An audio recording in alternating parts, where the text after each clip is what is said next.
Chapter 408. It was the first day of the new year. According to the customs of the north, every year on the first day of the new year, one had to go to the houses of the villagers to celebrate the new year. They first went to the most senior in the village, then to the oldest, then to their relatives, friends, neighbors, and companions.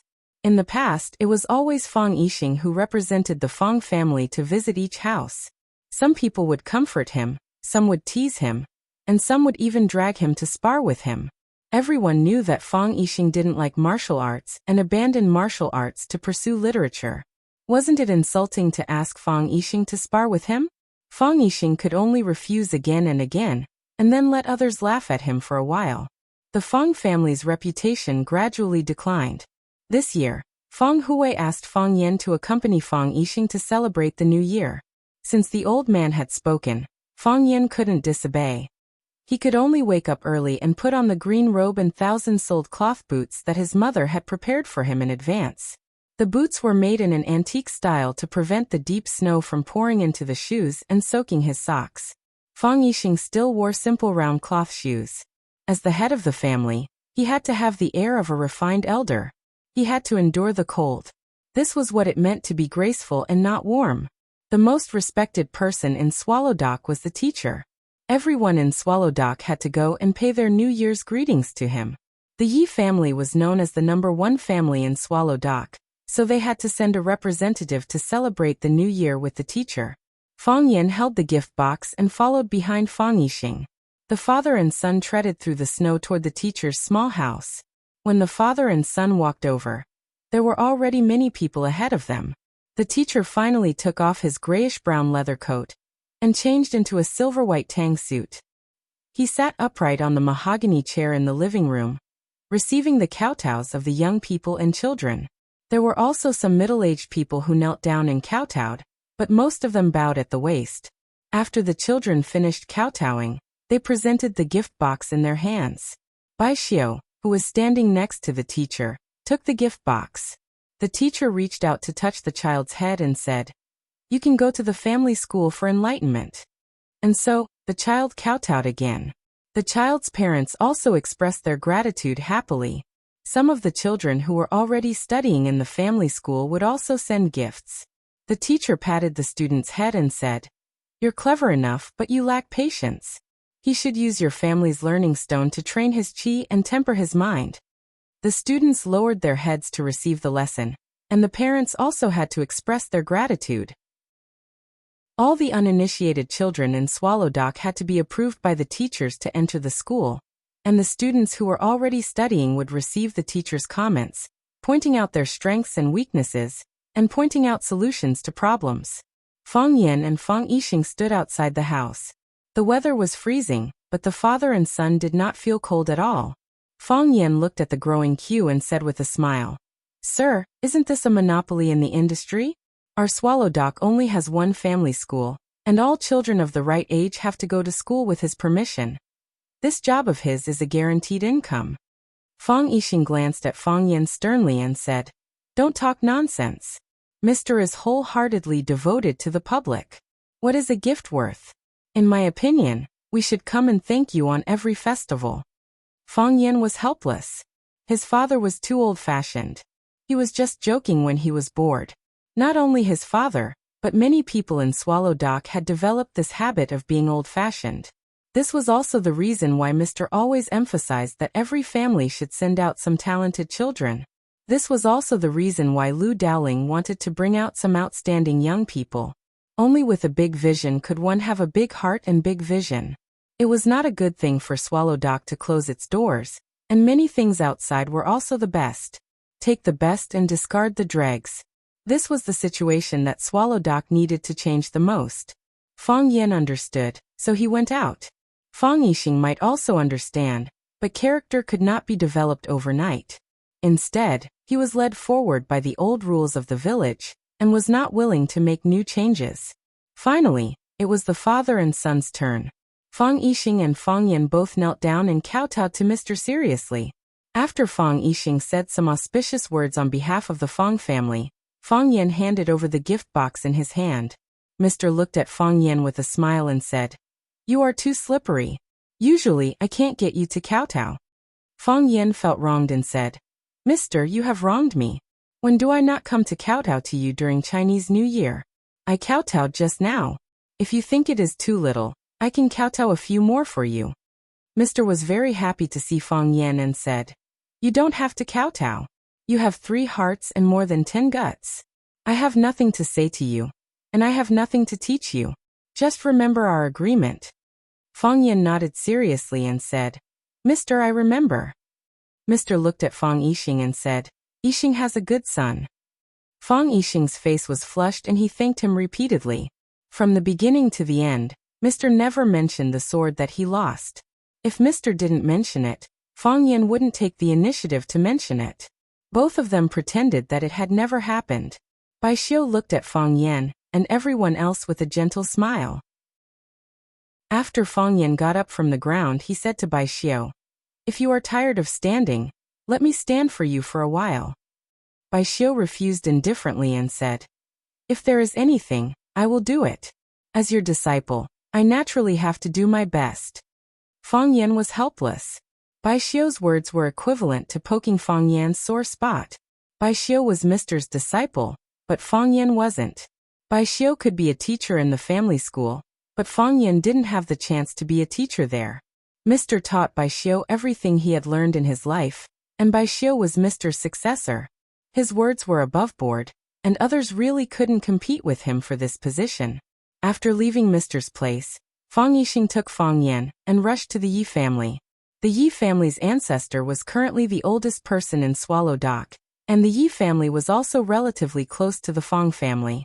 With Fang Hui's secret instructions, Fang Yixing naturally wouldn't go against his father's wishes. When the Fang family's father and son arrived, Yi Fengsheng, who looked like a giant Fua doll, was about to leave. He saw Fang Yan and said happily, Why are you up so early? I was going to kowtow to your grandpa Fang after I'm done kowtowing to Mister. I was also forcefully pulled up, Fang Yan said with a smile. I've already been to Mister, so I'm here to kowtow to the ancestor now. Actually, he said he was here to kowtow to the Yi family's ancestor, but the Yi family's ancestor wasn't very willing to see guests all these years. Therefore, he was just going through the motions at the Yi family. We just missed it, Yi Fengsheng said regretfully. Where's third uncle? Third uncle rushed back to Yanjing after New Year's Eve dinner last night. Today he's going overseas with the minister, Yi Fengsheng said. Yi Dawen walked out the door and saw the Fang family's father and son. He said, Yixing, Happy New Year. Fang Yan, Happy New Year. Big brother Yi, Happy New Year. Fang Yixing and Yi Dawen cupped their fists and bowed. Uncle, I'm here to wish you a Happy New Year, Fang Yan said with a smile. I wish you happiness as vast as the East Sea and longevity as long as the South Mountain. Yi Dawen waved his hand and said, These words are for the ancestor to hear. The ancestor just said that you and your son should go directly to the warm pavilion. I won't entertain you guys, I still have to go congratulate Mister. Fang Yixing was overjoyed and said, Big brother Yi, go do what you need to do. We'll go to the warm pavilion and kowtow to the ancestor. Thus, the two groups of people parted at the entrance of the courtyard. Fang Yixing was incomparably emotional, and said to Fang Yan in a low voice, This time I've benefited from you.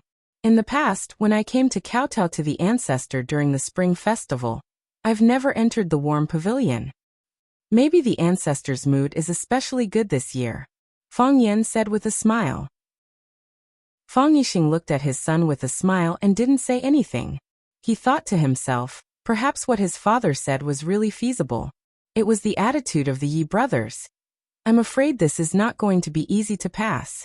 The father and son of the Fang family entered the warm pavilion. The Yi family's ancestor, Yuan Rou, and the servant girl Shi sat on the warm kong and played cards. Fang Yixing was the first to kneel down and kowtow 3 times to the ancestor. He also said a lot of blessings. The father had already knelt down. How could the son stand? Fang Yan also quickly followed behind Fang Yixing and knelt down.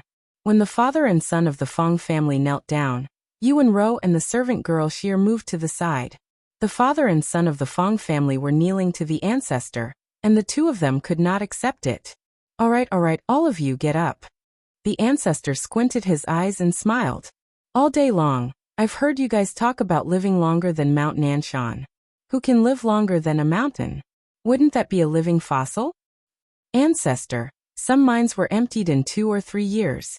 Fang Yan said. You've lived much longer than those mountains. The ancestor couldn't help but laugh. He pointed at Fang Yan and said, Ever since he was young, this naughty monkey only knows how to make me happy. It's my fault for not disciplining him well. Ancestor, don't lower yourself to the level of these children. Fang Yixing smiled and apologized. He could also see that the ancestor wasn't really angry with Fang Yan. How can you control whether a child becomes a talent or not? That's taught, the ancestor said. Fang Yan is very good. Whether it's in our swallow fort or outside, he's a first-class talent. Last night when we were having dinner, third bro praised him a lot. The third brother that the ancestor mentioned was the third tiger of the Yi family's 3 tigers, Yi Daoling. Yi Daoling praised Fang Yan at dinner. First, he was indeed grateful for Fang Yan's help. Second, he wanted to encourage the Yi family's children to work hard and improve. No wonder when Fang Yan came in, he saw that the Yi family's people looked at him strangely. It was as if he stole their chicken to set up an ambush. But have you considered Fang Yan's feelings? From Fang Yan's point of view, Yi Daoling, this old fox, was drawing hatred for him. Chapter 409. Some compliments would make you feel sweet in your heart, but disgusted in your mouth.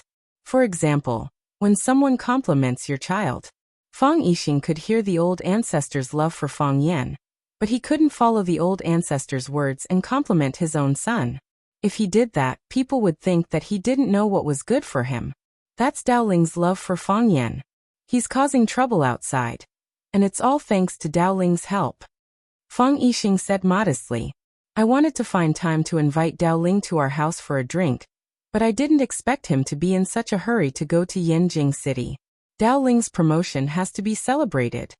The old ancestor waved her hand and said, Stop, stop. I don't want to hear about these things. What's the use of telling an old lady like me about the matters of you youngsters? I know you're all busy today and have many families to visit. Yixing, go do your work. Fang Yan, stay here and play with me. Xier is clumsy and can't even compare to an old lady like me. Fang Yixing quickly got up from the ground and said, Okay, I'll go to the other families. There really are many families to visit today, and I have to visit every single one of them. Otherwise, it'll be rude. He then turned around and reminded Fang Yan, Play cards with the old ancestor and don't make her angry. That I know. Fang Yan said. Yi Wenru had been kneeling in the corner of the Kong. She was wearing a red button-down blouse with gold-trimmed flowers, and a soft black cotton dress. Her long hair was tied up, and her face was ruddy. She looked like a pretty wife. Fang Yan heard from Yi Fengxing that Yi Ro's mother loved needlework. Every spring festival, she would personally sew clothes for her children. She also took care of all the New Year clothes for the Yi family's elders and children. The Fua suit that Yi Fengxing was wearing should have been made by Yi Wenro's mother. The style of the suit was not bad, but there was too much fat on Yi Fengxing's body, making the suit look a little out of place. Yi Ro's classical-style suit was probably made by her mother. The stitches were dense and the patterns were bright. The red and gold complemented each other. Red makes gold dazzling, and gold makes red noble. Yi Ro looked quite lovely and cheerful in this set of clothes, which concealed much of her cold and aloof character. Xier was scolded by the old ancestor for being clumsy. She purposely pouted and said, I am stupid. Otherwise, why can I only be a maid for the old ancestor? If I was smart, I would have followed Miss to learn martial arts. The great ancestor reached out to pull Xier's mouth and said, You little girl, you're still not happy with my words. See if I don't tear your mouth off. Xier giggled and dodged. She said to Fang Yan, Why don't you take off your shoes and come up? Do you want me to take off your shoes for you? I only serve old ancestor and little miss. No need, no need. Fang Yan knew that she had a sharp tongue and was deeply loved by the old ancestor. She had a high status in the Yi family. It was impossible to ask her to take off his shoes. Besides, Fang Yan didn't have the habit of asking others to help him take off his shoes. unless someone held a knife to his neck and forced him to take off his shoes. I'll do it myself. Fang Yan took off his cloth boots and climbed onto the warm Kong barefoot. He sat where Xi'er had been sitting and said, "Shall we start now? How do we play?" According to the game, the winner takes all, and the losers each lose 100. The great ancestor said. "You didn't bring money, did you?" "Yes," Fang Yan said with a smile. "Old ancestor, are you worried that I can't pay the bill? I'm afraid that you'll run away after you lose," the great ancestor said. "Other children don't dare. You dare." Fang Yan smiled shyly and said, "Old ancestor, you have a misunderstanding about me. I never owe anything." There was a small square table on the Kong. The great ancestor sat on the inner side, while Fang Yan and Yi Ro sat on the left and right, facing the door. Fang Yan quickly shuffled the cards, and then the game began. It was unknown whether Fang Yan was lucky or scheming, but he won several times in a row. The great ancestor and Yi Ro kept giving him money, and the small drawer in front of him was soon filled with 100 yuan bills. Fang Yan was full of excitement. He changed to a more comfortable position and said, "It seems that I'm going to make a fortune today." Pa! He was kicked in the shin under the table. Only then did Fang Yan realize that he had stretched his leg in front of Yi Ro. He asked, "Why did you kick me?" "My feet smell," Yi Ro said expressionlessly. The great ancestor smiled and said, "It's a little smelly. I can smell it." Fang Yan awkwardly took his foot back and put it under his butt again. He wished he could change to a lying position. In that case, his feet would be able to hide far away. Fang Yan won again. Yi Ro and the great ancestor paid again. Pa! Fang Yan's knee was kicked again. This time, Fang Yan's leg didn't stretch out randomly. It was Yi Ro who stretched her foot under the table and kicked him. Fang Yan felt very wronged. He looked at Yi Ro and said, "Why did you kick me again?" "Feet smell," Yi Ro said.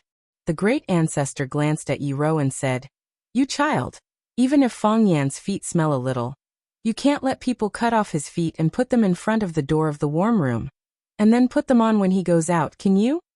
Fang Yan laughed and said, "The great ancestor is quite humorous." They played another round, and the great ancestor won. Fang Yan paid quickly.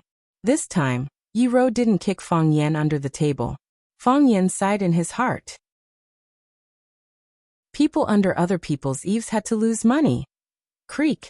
A black Mercedes-Benz parked in the flat dojo of Swallow Dock, followed by another Mercedes-Benz. The third was still a Mercedes-Benz, the fourth was an extended Rolls-Royce, and the fifth and sixth were still Mercedes-Benz. The 6 black luxury cars formed a black mighty long dragon, and the Rolls-Royce surrounded by the 5 Mercedes-Benz was naturally the heart of this long dragon. Except for the Rolls-Royce that didn't move, the doors of the other 5 Mercedes-Benz opened with bangs. Then the tall men in black scattered in all directions, looking around with vigilance. Another 2 men in black stood on the left and right of the Rolls-Royce's door, and took the initiative to help open the back door. She wore a white down jacket and a pair of sky blue jeans. The furry snow boots added a bit of playfulness to her appearance. She wore a checkered scarf around her neck, looking like a girl next door who was studying in a foreign place or a girl next door who worked in a big city and went home to visit her relatives during the spring festival. The girl's small boots stepped on the black soil of the dojo, asking with a sweet voice, "How am I dressed?" A tall and handsome young man in a well-tailored suit stood behind the girl, sizing up the Swallow's Dock village that was surrounded by heavy snow and said, "Very good. It meets your requirements." To make people feel close, but not oppressive, the girl giggled and said, "When there's a sense of oppression, there'll be a sense of distance. That's not good. Miss, is this really worth it?" The man couldn't help but ask. "You have everything. Wisdom, beauty, kindness, wealth, as well as the power that ordinary people yearn for in their entire lives. You have this world, and you also have the right to rule over it. You should be standing proudly in the sky, coldly looking down on the living beings of this world. You've mixed yourself with the grass and trees, staining the bottom of your crystal shoes with mud. Don't you think that's a bit too much?" "He saved me," Qin Etian replied. "Many people have saved you," the young man replied. He pointed at the black-clothed people around him, then at himself saying, "They including me. We've always been prepared to sacrifice ourselves to protect you. Qin Yitian went silent for a bit, then asked, Muing, do you know Zhang Ailing? I do, Muing replied. She wrote this on the back of Hu Lanqing's photo. In front of you, I've become very, very low to the point of being a speck of dust. But my heart likes it, a flower blooming from the dust. Qin Yitian's voice was light. I really like this sentence. I feel that it's a true reflection of me. I know that I have a lot, but I'm willing to share what I have with him, or let him enjoy it alone. I'm willing. That's enough, isn't it? Muing lightly sighed and said, Although I feel that what you said is very reasonable, for some reason, I still find it hard to accept. Because you're a man, Qin Yitian replied.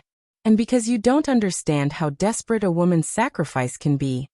For example, taking a bullet for him? Qin Yitian nodded and said, For example, taking a bullet for him. He must have saved the galaxy in his previous life. No, that's something Superman would do, Qin Yitian replied. She glanced at the bodyguards in black who were scattered around vigilantly and said in a crisp voice, I didn't bring you here to protect me, and no one will hurt me in Swallow Dock. Take out all the gifts I brought. We're going to pay our teacher a New Year's greetings. As a result, the group of black-clothed bodyguards, who were domineering and had murderous looks in their eyes, became pitiful laborers. They used their hands to carry, shoulders to hug, and carried a large number of expensive gifts towards the village of Swallow Dock. Even the pretty boy Muing didn't run away, carrying a birdcage in one hand as he followed behind Qin Yitian. This New Year greeting army was too strange and eye-catching, attracting the attention of many people in Swallow Dock. A few people pointed at them, discussing something in low voices. Qin Yitian clasped his hands at an old woman at the entrance of the alley and said, Sister, Happy New Year. Where's Teacher Fang Yan's house? This sister made the old woman very happy. She pointed at the fish pond in front of them and said, Go straight. You'll see that fish pond at the end. The one whose courtyard is directly facing the fish pond is the Fang family. Thank you, sister, Qin Yitian said gratefully. Chapter 410. The arrival of Qin Yitian not only shocked the whole Swallow Dock, but also shocked all the people in the Fang family. Lu Wan was receiving guests in the living room. She heard from Fang Yingying that Fang Yan's student came to visit, so she came out to greet them politely. As soon as she walked out of the house, she saw a beautiful girl greeting her with a smile. She said, Auntie, Happy New Year. I'm Qin Yitian, Mr. Fang Yan's student. I'm here to wish you a Happy New Year.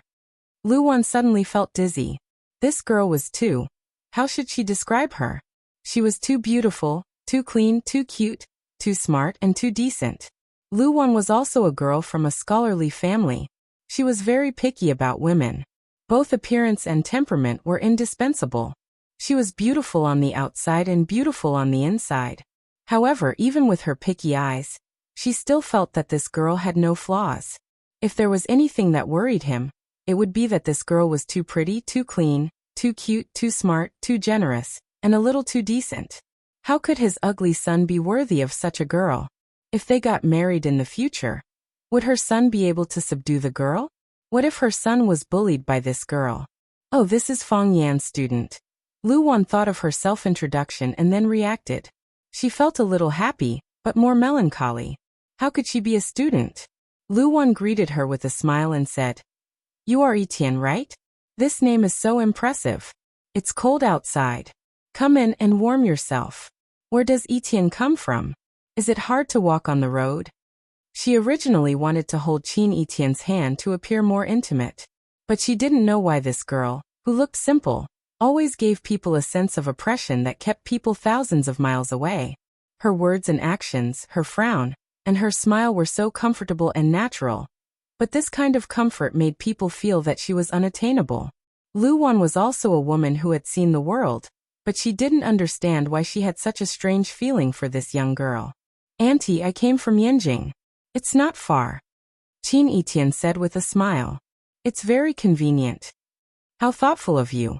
It's really an honor for Fang Yan to have a student like you. Lu Wan couldn't help belittling her son. Come in and take a seat. He then commanded Fang Yingying and said, Hero, quickly call Fang Yan. Tell him to come back quickly. All right. I'll call Junior Marshal Uncle now. Fang Yingying nodded. Qin Etian glanced at Eagle Moo beside him and said, "Let them bring the gifts in." Eagle Moo made a gesture, and a row of black-clothed men carrying large and small boxes walked towards the Fong family's courtyard. Not until then did Luwan know that there were so many people outside the yard. She looked at the scene with her eyes wide open and mouth agape, saying, "Young lady, this is not appropriate, right? We can't accept so many gifts from you." Luwan began to worry. What kind of person was this girl?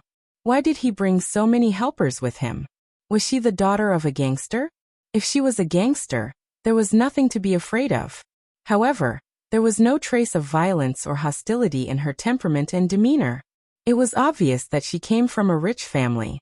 Such a girl, Fong Yan, that silly boy, would be even less likely to marry her.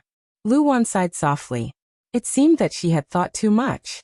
Whenever he saw a beautiful girl, he couldn't help wanting her to be his daughter-in-law. How could it be so easy? Qin Etian took Luwan's hand and said, "Auntie, you don't have to be so polite. Fong Yan is my teacher, and he has helped me a lot. I came to pay a New Year's visit to Mr. Fong, so of course I should bring him a gift. How can I not bring gifts for your uncle and auntie if I bring gifts for your teacher? If others know, won't they say that I don't know etiquette? It's not appropriate. It's not appropriate." Luwan looked at the group of men in black walking past her, and said anxiously, even if Fong Yan really helped this girl in her studies, she couldn't accept such an expensive gift. Fong Ying hung up Fong Yan's phone, and eagerly took the birdcage from Mu Ying's hand. Mu Ying looked at him with a smile, but didn't give him the gift. Fong Ying didn't force him. He went to the back and took a big wooden box from the hands of a man in black. Hearing the noise in the yard, Fong Yisin and his husband Fong Hao, Fong Yiling and her husband Zhao Qingxin, Fong Yijing and her husband Zhou Fan, Zhou Mingli, and a few children all ran out to see what was going on. Zhao Qingxin's Zhao family had a small business in Yanjing City. Seeing the row of men in black, he couldn't help but be surprised. He glanced at the men in black, but couldn't see which family they came from. Then he laughed at himself, thinking that no matter which family they came from, they must be the family that he had never been in contact with. Fong Hao looked at his wife in confusion. Fong Yisin shook his head, indicating that he also didn't know what was going on. Because of what happened last night, Zhou Fan didn't go out for the whole morning. He even hid in the room and ate a bowl of dumplings for breakfast. Fong Yisin knew that her husband hadn't recovered from the nightmare, so she accompanied him in the room for the whole morning. Hearing the voices outside, she dragged her husband out to see what was going on. When Zhou Fan saw Qin Etian walking over hand in hand with Luwan, his first reaction was that she was beautiful. This girl was as beautiful as a fairy. His second reaction was the grandeur. Whose family's young lady was this? She brought along so many bodyguards and prepared such heavy gifts on a single trip. Zhou Fan calculated in his mind by elimination. No one in the group he knew dared to compete with this girl in terms of grandeur. If Zhou Fan knew that Qin Etian didn't want to be too high profile and had reduced the number of his guards by more than half, what would he think? After the incident in Huaqing, the Qin family attached great importance to Qin Etian's safety. The old master of the Qin family even wanted to assign his guards to his favorite granddaughter, but the Qin family refused. Qin Etian's legendary mother had sent Eagle Moo to her daughter's side, so that he could protect her. This was also the reason why Qin Etian had Mu Ying by his side after he came back from Huaqing. Mu Ying was now the captain of Qin Etian's guards, who led the whole security team, and was responsible for Qin Etian's safety. Who is he? Zhou Fan asked in a low voice. I don't know. Fong Yisin shook his head. I haven't seen him before. I think he is Fong Yan's student. Can you tell who this student is?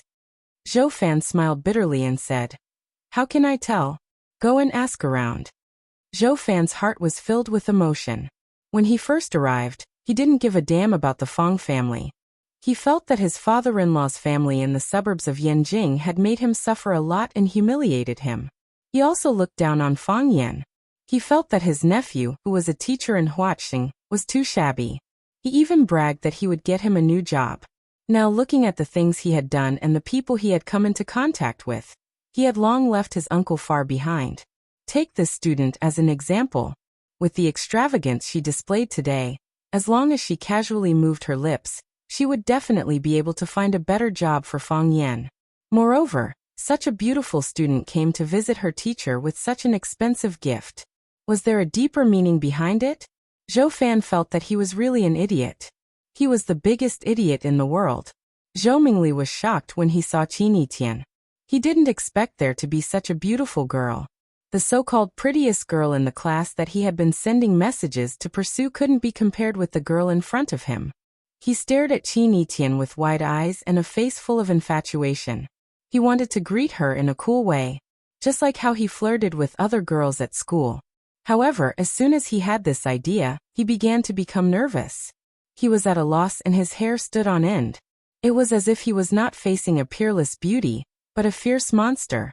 Moreover, Qin Yitian was walking towards him. The closer Qin Yitian got, the more intense his heart beat. Finally, dense beads of sweat appeared on his forehead.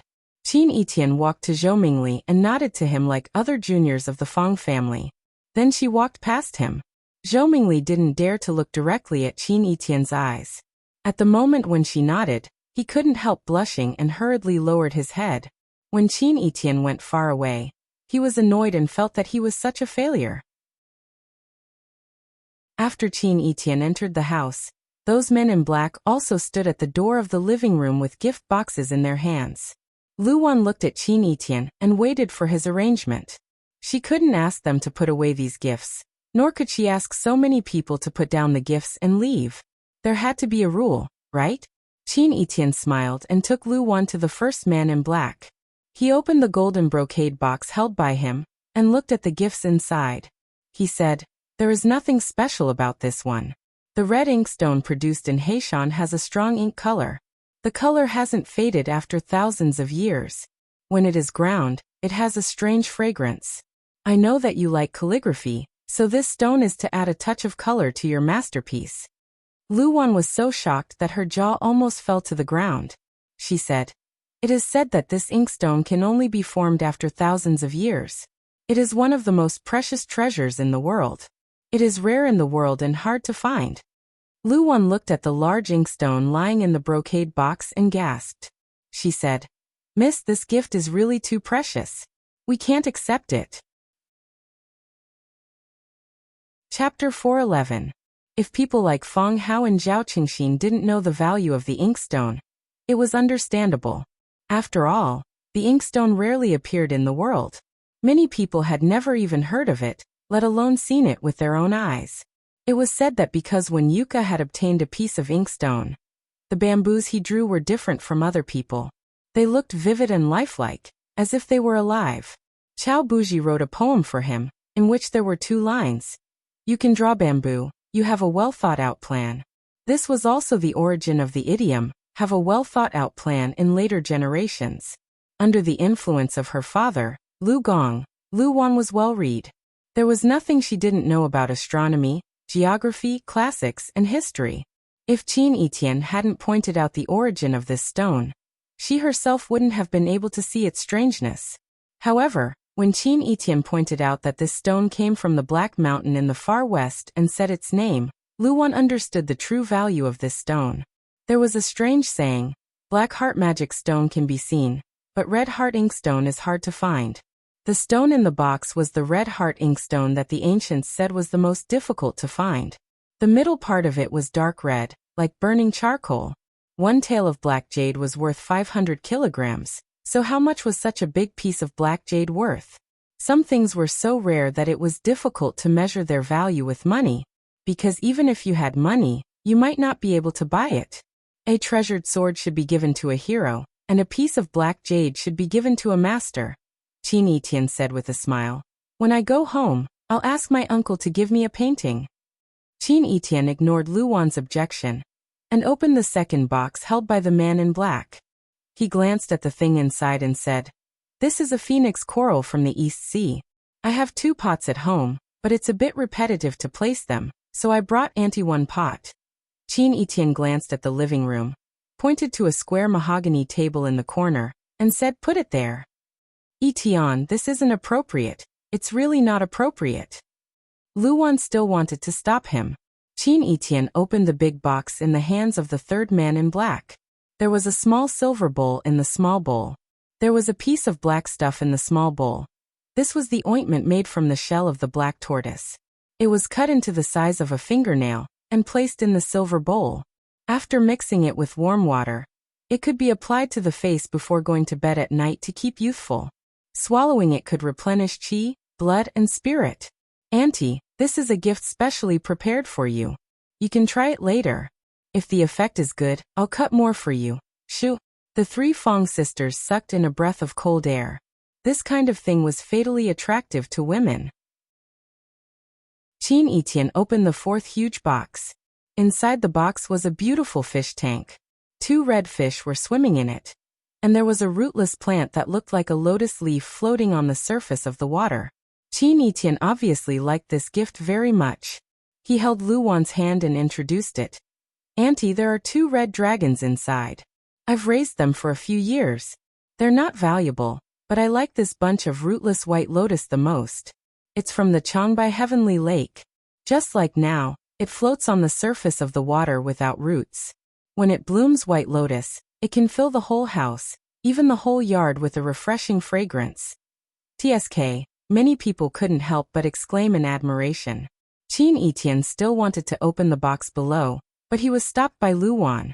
Luwan looked at Qin Etian, not knowing whether to laugh or cry. She said, Miss Etian, these gifts are too expensive, really too expensive. Every one of them is priceless. We really can't accept them. I know that you're grateful to Mr. Fong, and Fong Yan will also understand, but you must take these gifts back. In Luwan's view, these gifts brought by Qin Etian could be placed together as a treasure. Drawing a picture and throwing it out could cause a crazy treasure hunt in the outside world. No matter whose child she was, her parents would certainly not allow her to give these valuable collections to a teacher. Luwan even guessed that these gifts brought by this little girl were secretly moved out when her family was not around. At the end of the day, she was just a student. Qin Etian laughed and said, Auntie, these are all useful things. You can just use them as ordinary things. What graphite? It's just a little stronger in color. And that rootless white lotus is not as good as a pot of plum blossoms. Just take it as a story and don't take it to heart. Since I brought them out, Auntie, you must accept them no matter what. How can you take back the gifts that you've given out? But these gifts... Auntie, don't worry. Qin Etian comforted her with a smile. She took Luwan's hand and walked to another box saying, Come and have a look at this box. Fong Yan lost several times in a row and lost all the money he had just won. He even took out his wallet and put some of his capital in it. Of course, the advantage of losing money was that Yiro no longer complained about his smelly feet and kicked him from time to time. Finally, he won another round. When he was waiting to receive the money, the cell phone in Fong Yan's pocket rang. Fong Yan apologized and put down the long cards in his hand.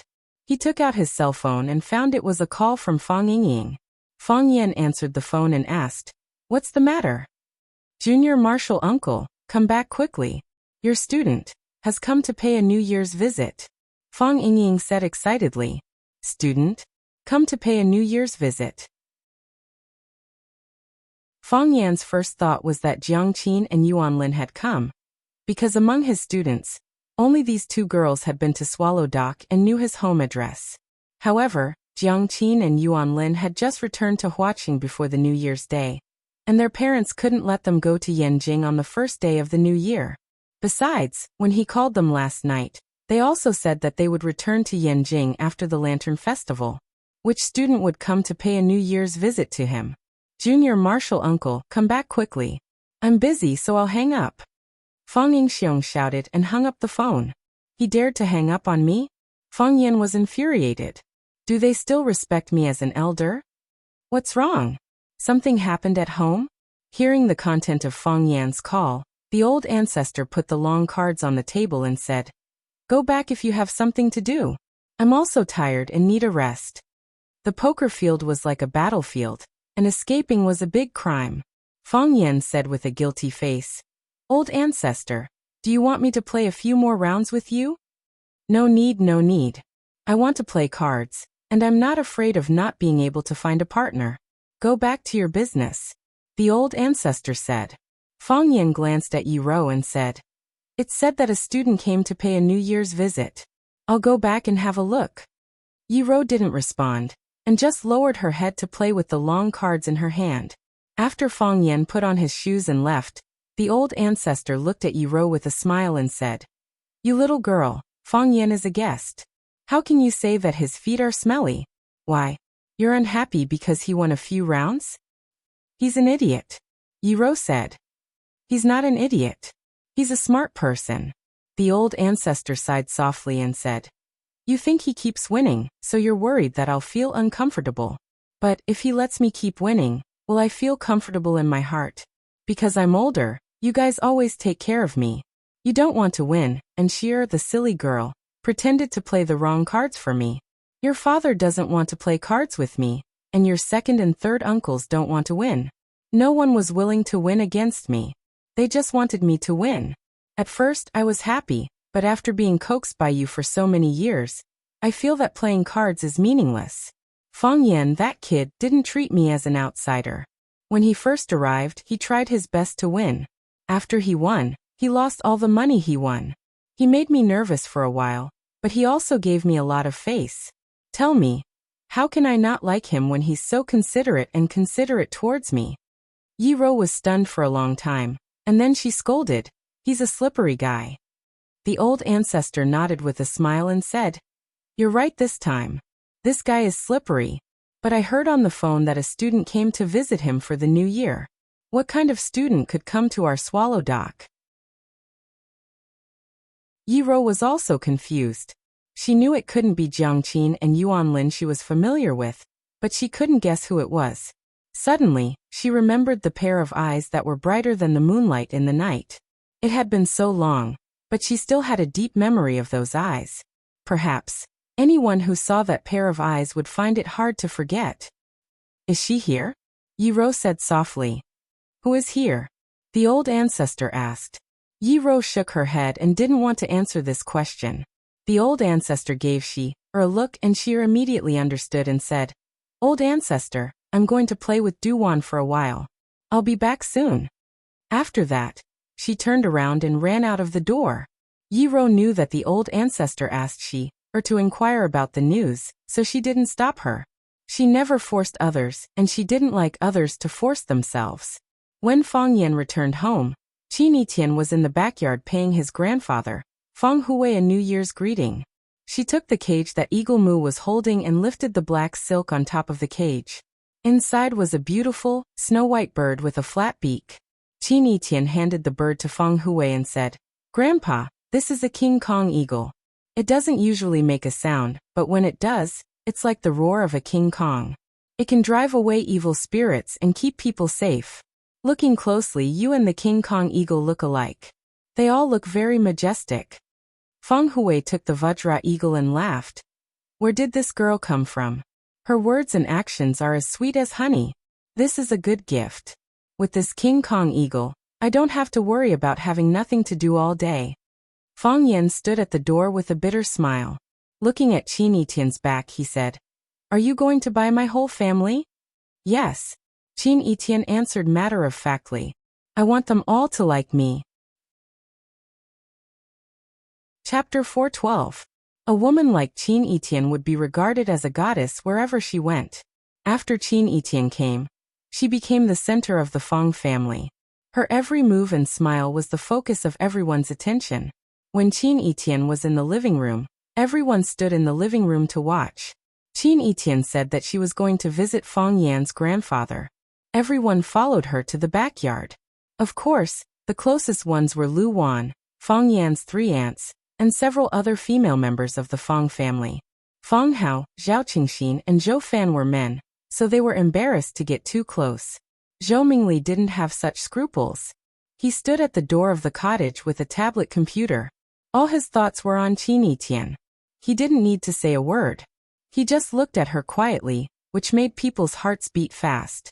He knew that he was in love. He decided that he would ask her name. He would write down her phone number. He would pursue her crazily. "What should I do without you? Who will wipe my saliva?" He thought that this idea had taken root in his heart and was indestructible. However, Qin Yitian's words made him heartbroken. Qin Etian turned around naturally. Her smile seemed to light up the room, which was a little dim because of the gloomy weather. At least in Zhou Mingli's eyes, there was a hot sun rising in the room. His mouth was dry, and he couldn't look straight at her. I just want them all to like me, she said. If people still had some doubts about the relationship between Qin Etian and Fang Yan before, the truth was revealed when Qin Etian said this. Everyone present looked at Fang Yan, and then at Qin Etian dumbfounded. What was the relationship between these two people? They had long felt that there was something wrong with these two people. What kind of students would empty their family's treasures just to visit their teacher? Just these things that she had sent over, even if they were used as betrothal gifts, would be enough to make a person's back bend over. What's more, this was just a New Year's gift. How big of a deal was this? Lu Wan had mixed feelings in her heart. She wanted to cry, laugh, love, and be angry. How did Fang Yan end up harming the little girl? Fang Yan's 3 aunts were also surprised, but they couldn't help but feel proud of their nephew, Fang Yan. They were naturally elated that their nephew could be liked by such an outstanding girl. Fang Hao and Zhao Qingxin were naturally full of joy. If Fang Yan really got together with this girl, it would be very beneficial to the Fang family and them. Perhaps he could borrow the other party's strength in some way. Zhou Fan's heart once again experienced an intense turmoil. Why was he so blind that he couldn't see all the good things about this kid? If it weren't for the idiotic things he said and did at that time, he wouldn't be in such an embarrassing situation in the Fang family now. He said that he would find a job for Fang Yan. The gifts Fang Yan's student sent today would probably let Fang Yan live a life of luxury for the rest of his life. Zhou Mingli's eyes turned red. He was very angry and felt wronged. He was angry that the fairy-like girl didn't like him. He felt wronged because, how could cousin Fang Yan like his student? Did he have any morality? Did he have any sense of shame? Fang Hui was still confused until now. He was chatting with an old guy in the room. He said that a little girl was Fang Yan's student and wanted to visit him for New Year's. As an old man, he couldn't refuse the kindness of the younger generation. As a result, such a beautiful, lovely and charming girl came in. Every part of her body made people feel comfortable. She said some auspicious words and sent him a priceless King Kong eagle. This kind of eagle lived in the cliffs of the northern frontier. It had a keen sense of smell and could fly thousands of miles. It was difficult to catch it unless it had been a professional eagle hunter for more than 10 years. When Fang Hui was young, he knew that the young chief had raised such a King Kong eagle. After his legs were paralyzed, he had never seen such a spiritual bird again. He didn't expect that he would get one today. Just like how a handsome guy would want a sports car, as a martial artist, who wouldn't want such a battle eagle? It was also the first time he met Qin Etian, but he didn't expect the girl to be so bold. After a while he smiled and said, Fang Yan, it seems that you're not a good teacher. You're speechless after being refuted by your own student. Fang Yan smiled bitterly and said, it's really a headache to meet such a student. Qin Etian quickly spoke up for Fang Yan.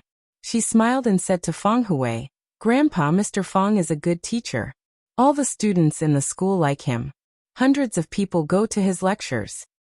Really? Fang Hui looked at Fang Yan and said, it seems that you not only inherited our Fang family's talent in martial arts, but also have a strong cultural gene. It's a good thing to be well-versed in both literature and martial arts. You need to keep it up.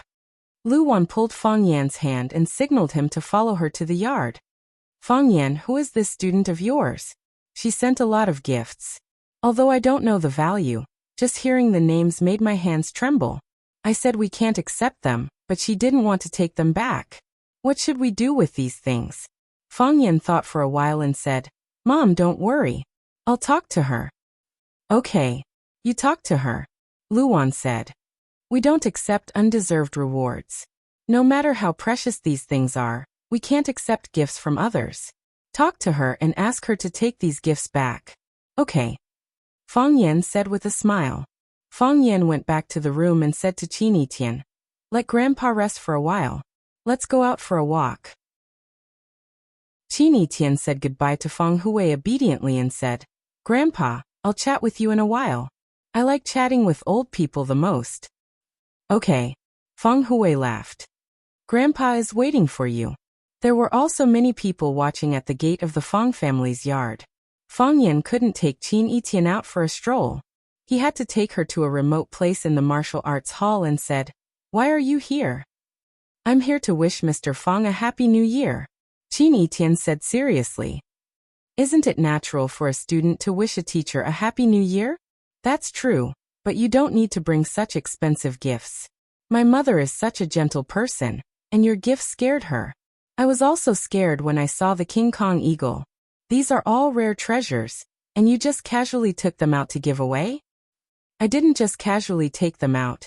Each gift was carefully selected by me in the storage room," Qin Etian explained.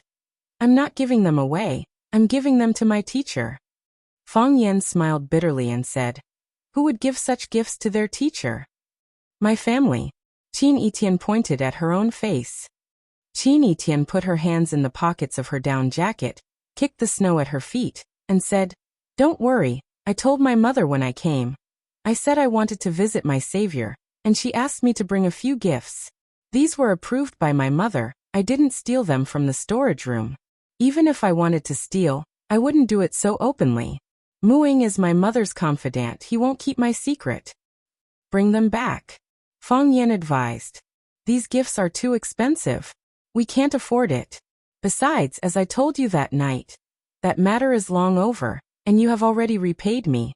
Now it is I who owes you, not the other way around. You really want me to bring them back?"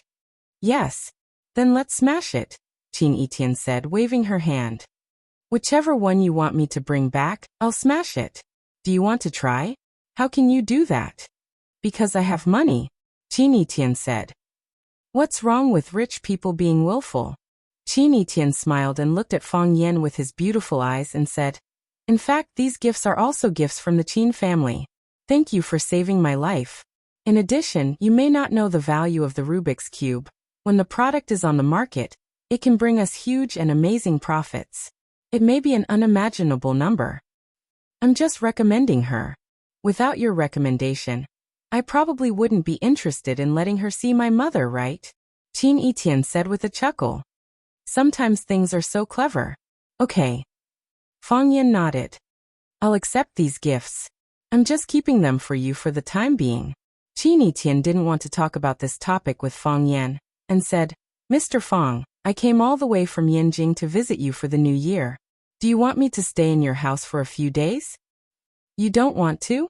Can't we have a meal together?" "If you're willing to stay for a few days, it's naturally not a problem. As long as you don't mind the shabby conditions here," Fong Yan said sincerely. "It's just that we don't have that many rooms in our house, and you brought too many bodyguards. How about letting them go back first? I can assure you that you won't be in any danger in Swallow Dock." "You agree?" Qin Etian said with a smile. "I thought you would find a reason to refuse." "It's not a big deal to begin with," Fong Yan said. "It's naturally not a problem to eat at home." Fong Yan and Qin Etian were chatting in the backyard when Fong Yingying sneakily walked over. Seeing that Fong Yan didn't say anything, he looked like he wanted to say something but stopped. Fong Yan couldn't stand it anymore and said, "Fong Yingying, if you have something to say, just say it. Why are you sneaking around?" Fong Yingying grinned, but his smile was very unnatural. He lowered his voice and said, "Junior Marshal Uncle, Miss Yi came to visit." Chapter 413. Yi Ro is here? Why is Yi Ro here? Yi Ro was a special case in Swallow Dock. She was aloof and independent. She had a close relationship with the old drunkard, but no one knew that she had a good relationship with anyone else. In the past, no one had ever heard of her paying a New Year's visit to anyone's family, nor had she paid a New Year's visit to the Fong family. She always went through the back door when she came to the Fong family. That way, she could take a shortcut to the courtyard where the old drunkard lived. Even in front of Fong Yan's grandfather, Fong Hui, her attitude was quite cold. Because she was a woman of the Yi family, because of her temperament, and most importantly, because she was beautiful and violent, everyone understood her behavior. As time went by, there were even some people who appreciated her. They felt that she was in line with the poem. There is a beauty in the north, peerless and isolated.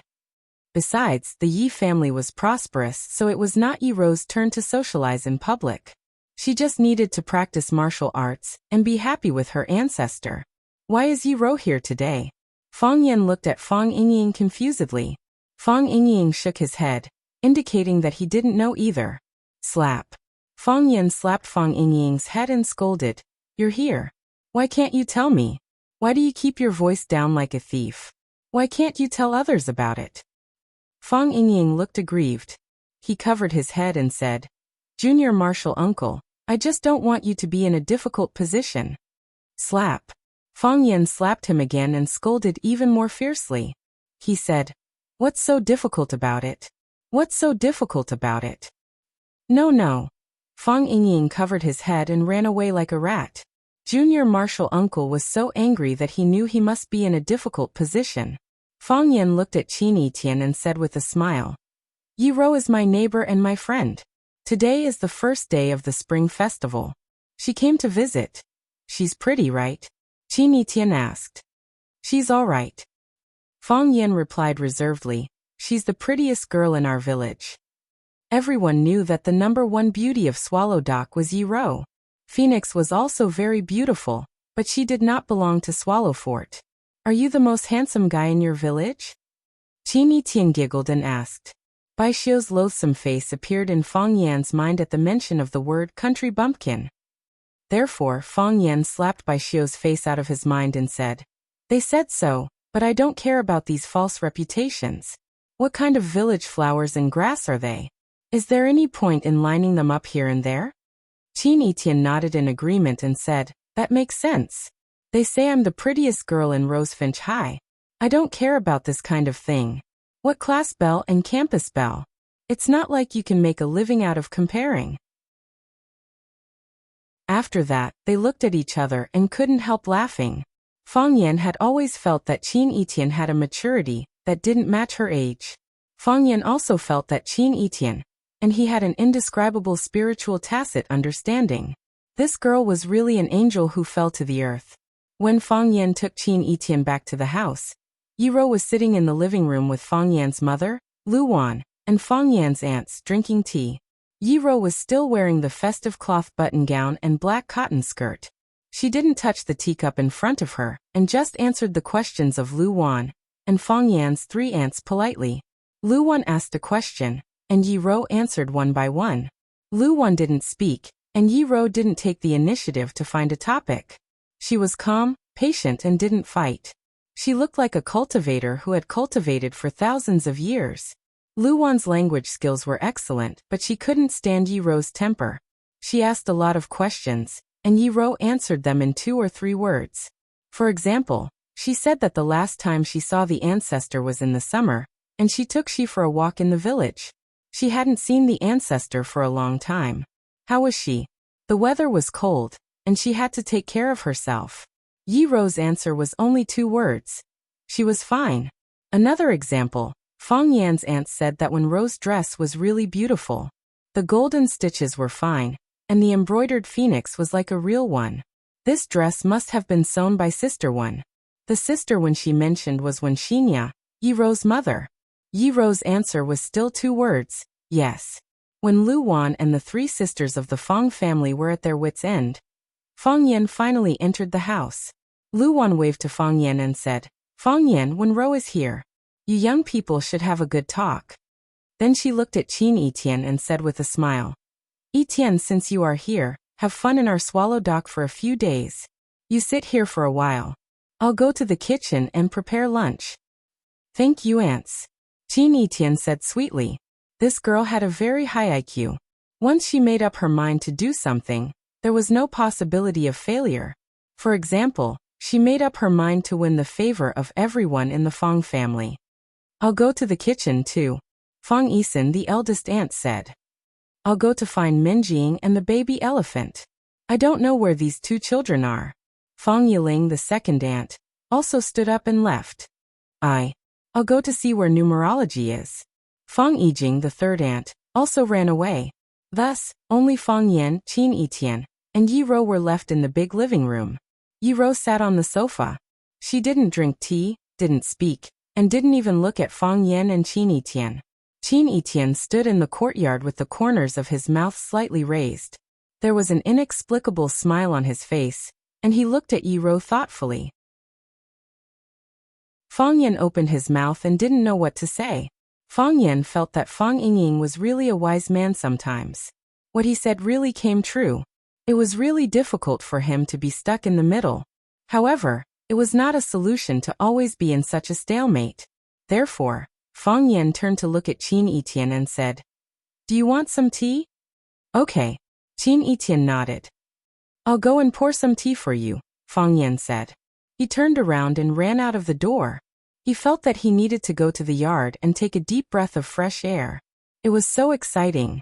After Fang Yan left, there were only Qin Yitian and Yi Rou in the room.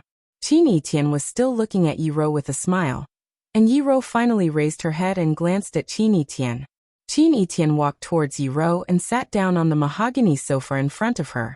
He was dignified and elegant, and had the same strong aura. Qin Yitian looked at Yi Rou and asked with concern, "Sister, are you feeling better?" "I'm fine," Yi Rou answered expressionlessly. "That's good. When I saw you last time, I was worried that there would be sequelae in your body. We are all women, and our bodies are weaker than men. Sister, you must take care of yourself." "Not necessarily," Yi Rou said. "What not necessarily? A woman's body is not necessarily weaker than a man's," Yi Rou said. "Could it be that your body is better than Teacher Fang's? I've seen Mr. Fang's kung fu is very good." "Indeed better," Yi Rou said. "Sister, you're so awesome. Mr. Fang is already so powerful, but he still can't beat you," Qin Yitian praised. "Sister, you must be the number one in Swallow Dock, right?" Yi Rou stared at Qin Yitian with vigilance. This girl set a trap with just a few words. She wanted to lead me into the ditch. If she said that she was the number one in Swallow Dock, then where was Fang Yan? If she wasn't the number one in Swallow Dock, then wasn't it a lie when he said that a woman's body was not necessarily weaker than a man's? Yi Rou picked up the teacup in front of her and took a sip of fragrant tea. She didn't answer Qin Yitian's question but said softly, "Our Swallow Dock rarely has outsiders come in." The subtext was that those who came in were all outsiders. "I'm not an outsider. I'm Mr. Fang's friend," Qin Yitian said with a smile. "Besides, Swallow Dock belongs to Wuxia. Wuxia's people can all come in." Yi Rou ignored Qin Yitian's counterattack and said lightly, "We guard Wuxia's Swallow Dock, and we are also Wuxia's Swallow Dock. Swallow Dock is one with us. For us, those who don't belong to Swallow Dock are outsiders. Just like those who don't have the surname Qin, it's difficult to become a member of the Qin family." Qin Yitian nodded and said, "The general gets off the horse and the prime minister gets off the sedan chair. The people of Swallow Dock are indeed qualified to say this. But not everyone is qualified to be a member of Swallow Dock." Qin Yitian crossed his hands and rubbed them gently, saying, "But if there is such a person who is qualified, that person must be me. Because I cherish your glory, admire your sacrifice, recognize your value, and I'm willing to go through thick and thin with you. Swallow Dock is Wuxia's Swallow Dock. Every person of Wuxia can do their part for Swallow Dock. Do you still not qualified to be a member of Swallow Dock by doing this?" Qin Yitian smiled and said, "I've only heard that people of Swallow Dock are brave in killing enemies, but I've never heard that people of Swallow Dock are heartless to their friends. Am I right, sister? If you come, Swallow Dock will naturally welcome you. Does sister welcome me?" Yi Rou was stunned. She didn't expect that he would pursue this question. She said with slight annoyance, "I won't tell you." In terms of language expression, she was indeed not as good as Qin Yitian, who had hidden tricks and traps in every sentence. If you were not careful, you would be trapped in them and unable to move. However, she also knew very well that this excessively beautiful girl in front of her couldn't fight with her one-on-one. Otherwise, she had 10,000 ways to make her black and blue. Yi Rou thought that she still liked Fang Yan, because when she was unhappy, she could beat him up. Chapter 414. If Yi Rou was a white peony, then Qin Yitian was a red rose. Yi Rou's temperament was soft but firm. She looked white and quiet, aloof from worldly affairs. However, her appearance was magnificent, luxurious, and luxurious. She had the reputation of being a national beauty, the queen of flowers. There was a poem that said, "Wealth and romance are the best, and all flowers bow their heads to the fragrant dust." The peony didn't compete, but no flower could compete with it. Qin Etian didn't hide or hide. She was as passionate as fire and charming as water. Whether it was a cliff, a mountain of knives, or a sea of fire, she would rush over with her eyes closed. She brought others a beautiful illusion of love by burning herself resolutely.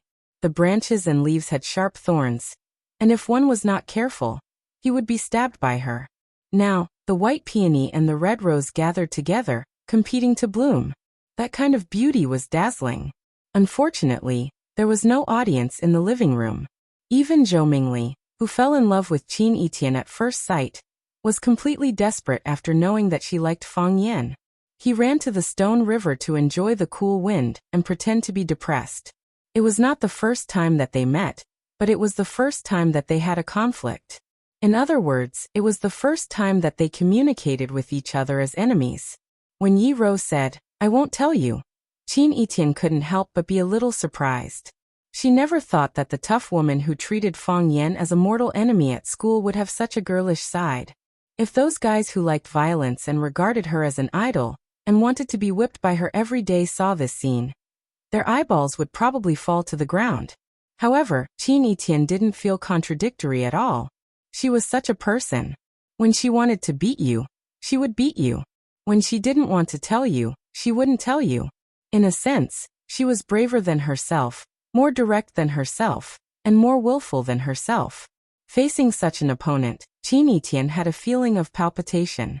Qin Etian was not afraid of any opponent, but in the field of love, she only hoped that they were unique to each other. Because if you cared too much, you would be afraid of failure. Even if the possibility was minuscule, they would still worry about it. Qin Etian looked straight into Yi Rou's eyes and said, "Don't say it if you don't want to. I already know the answer." Yi Rou knew what the answer was. Both of them were smart people, so there was no need to be too straightforward. That would only make the relationship between them more awkward. They shouldn't be enemies. Yi Rou thought Qin Etian was the prettiest girl she had ever seen. She even thought she was more beautiful than herself. Her facial features were exquisite and dazzling, like the blazing sun, like the bright moon, like the brightest star among the stars. She sparkled in the crowd. Qin Etian also felt that Yi Rou had an aura that was ethereal and pure. Clean, pure, and approachable. If it was said that his aura would make people feel oppressed and retreat 3 feet away, then Yi Rou's aura would make people feel pity and respect that they couldn't bear to disturb her. They should appreciate each other and become best friends. How could they be enemies? Thinking of this, both of them couldn't help but be fascinated. The room was very quiet, but the atmosphere didn't make people feel awkward. 2 extremely beautiful girls sat there without saying a word, but it didn't make people feel strange, as if it should be so. Fang Yan, who had been out for a long time, finally came back with a cup of hot tea. He put the cup in front of Qin Etian and said, "Be careful, it's hot." Seeing that the tea in front of Yi Rou was cold, he picked up the cup and said, "I'll get you a cup of hot tea." Yi Rou glanced at Fang Yan and said, "If you don't want to sit here, come in when it's time to eat." Qin Etian giggled and said, "Mr. Fang, are you afraid that I will fight with Sister Yi? I can't beat her." "No. How could it be?" Fang Yan wiped the sweat on his forehead and said, "I just went to the kitchen to have a look. I'm afraid that the food they make is too greasy. I know you guys don't like to eat greasy food." "I like to eat meat," Yi Rou said. "The ambush you made last time in the back mountain was very good. I also like to eat meat." Qin Etian said, "Did you forget? In Huaxing, we went to eat at Zhang Yuan restaurant. The T-bone steak there is very good." Haha. Fang Yan's smile was uglier than a crying face. "I like to eat meat too. So when I was very young, I followed my friends in the village to catch sparrows, rabbits, and grasshoppers. Then I cooked the ingredients myself. Etian hasn't eaten it yet. I'll take you there when I have the chance." Yi Rou looked at Qin Etian and said, "The friends Fang Yan mentioned are Yi Fengxing, Zhu Xiaodan, and Li Xiaotian. They even formed a group called Swallow Fort's Pretty Men Team. Isn't it funny?" "It's really funny. So he was this childish when he was young? There are things that are even more childish. Every year when we compete, he would hug my leg and beg for mercy when he couldn't beat me, crying and yelling for me not to hit his face. No way? Mr. Fong has such a shameless side? But I've known him for a long time, and I know his character quite well. There are also some things you don't know. I'll get to know him later. He lived in Swallowfort for more than 20 years. We can't change the length of life, but we can determine the width of life. I always think the width of life is more abundant. Practicing martial arts requires constant dripping to wear through a stone. Tai Chi requires instant enlightenment. Fong Yan suddenly found a serious problem. He only cared about pouring tea for Qin Etienne and changing tea for Yi Ro. He forgot that he hadn't drunk hot tea yet. No wonder he felt sweaty and thirsty. It turned out that he hadn't drunk water for a long time. Fong Yingying. Fong Yan turned around and shouted toward the backyard. No one answered. Fong Haohan, still no one answered. Fong Yan shook his head helplessly, as if he was talking to himself or explaining to Qin Etienne and Yi Ro. I don't know where these two guys are. They don't know how to entertain the guests, and they can't find anyone to drink a cup of tea. I'll go pour a cup of tea. So Fong Yan got up and ran outside. He really couldn't stand it anymore. He sat in front of the two women and felt out of breath. These two people were talking about something irrelevant, but why did he feel that there was a hidden killing intent in every word? Moreover, he was the chicken that was being coveted by the killing intent. If you're like this, you might as well fight to your heart's content. Muing was standing in the yard enjoying the plum blossoms. Seeing Fong Yan running out, he said with a smile, "It's not easy to deal with this kind of situation, is it?" "Yes." Fong Yan sighed softly. "I'm not afraid that you'll laugh at me. I'm a shy person, and I've never been in love before. I really have no experience in dealing with girls." "That's a pity." Muing reached out his hand to catch a snowflake. His handsome face was absorbed in watching the fluff-like snowflake melting in his palm. "Miss is not an easy person to deal with." Fong Yan looked at Muing curiously and asked, "How do you usually deal with her?" "Deal with her?" Muing shook his head. "I've never been able to deal with Mississippi. I do whatever she says." Fong Yan really envied Qin Etienne. It was such a happy thing to have such a brainless fan. Fong Yan looked for Fong Yingying and Fong Haohan all over the yard. He felt that he needed them very much. Yi Ro, Qin Etienne, Fong Yingying, and Fong Haohan all knew them. Moreover, these two idiots were the spies that Yi Ro had arranged around him. Perhaps she didn't need to arrange them. They were born to be rebellious. If they could sit in the living room with him, they could talk about their daily lives, talk about the past, and make jokes. Time would pass quickly. The two women wouldn't stab him in the dark, and he wouldn't feel like sitting on pins and needles. However, Fong Yan looked all over the yard and didn't see Fong Yingying and Fong Haohan. They seemed to have disappeared into thin air. Those two bastards. Fong Yan gnashed his teeth and cursed. Beside Stone River. It was a good place near the call, facing the wind and the sun. Two figures, one fat and one thin, were tightly huddled together, looking at the fire in front of them expectantly. "How well is it?" Fong Yingying smelled the fragrance in the air and asked. Fong Haohan sniffed hard and said, "It's well done." "Open the pot." Fong Yingying shouted. Then he grabbed at the open fire above the fire with both hands like an iron rake. Fong Haohan didn't want to be outdone. He used a small iron piece to fly up and down, and the red-hot firewood was pushed aside by him. Under the fire, there were several big black sweet potatoes. The sweet potatoes were covered with dust and didn't look good, but the fragrance they emitted made people swallow their saliva uncontrollably. "Brother Hero, you first." Fong Yingying modestly and politely made a gesture of invitation. "Brother Hero, you first." Fong Yingying was also very polite, and gave way to the older one. Then the two reached out to grab the biggest sweet potato at the same time. "Haha, the hero chooses first." Fong Yingying grabbed the sweet potato and said, "Brother Hero, you choose first." Fong Haohan also grabbed the sweet potato and said, "You let me choose first. Let go first. You can choose anything except this." "Is this still called me choosing first? You didn't let me choose first. Do you want to fight?" The fat on Fong Yingying's face shook again. Fight after you're full, Fong Yingying suggested. Fong Yingying felt that what Fong Haohan said made sense, so the big sweet potato was divided into half by them. They greedily ate the roasted sweet potatoes in their hands, feeling that there was nothing more blissful than this. Brother Hero, what do you think Junior Martial Uncle is doing now? Fong Yingying asked curiously. He's looking for us. Fong Yingying took a bite of the sweet potato. It was so hot that his tongue rolled around in his mouth. He's definitely looking for us to go in and flirt. Does he think we're stupid? We're not going in. Brother Hero, if you were Junior Martial Uncle, who would you choose? Fong Haohan asked. Fong Yingying raised his dirty fat face and thought seriously for a while.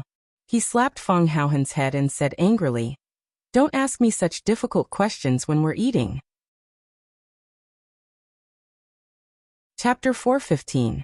Fong Haohan was slapped on the head and said with grievance, "Since we have nothing to do, let's discuss it." Fong Yingxiong took a bite of the sweet potato and chewed it in his mouth. His face was full of sadness as he said, "How can I choose? Miss Yi is beautiful, Miss Qin is also beautiful. Miss Ye's martial arts are good, Miss Qin's background is great. Miss Yi is very good to me, Miss Qin is also very good to me. Which should I choose? Which can I choose? If I choose gentle, what about heaven reliance? If I choose heaven reliance, what about gentle? No matter which one of these girls I let down, it would be an unforgivable sin. God will send me to hell." That's true. Fong Haohan nodded in agreement.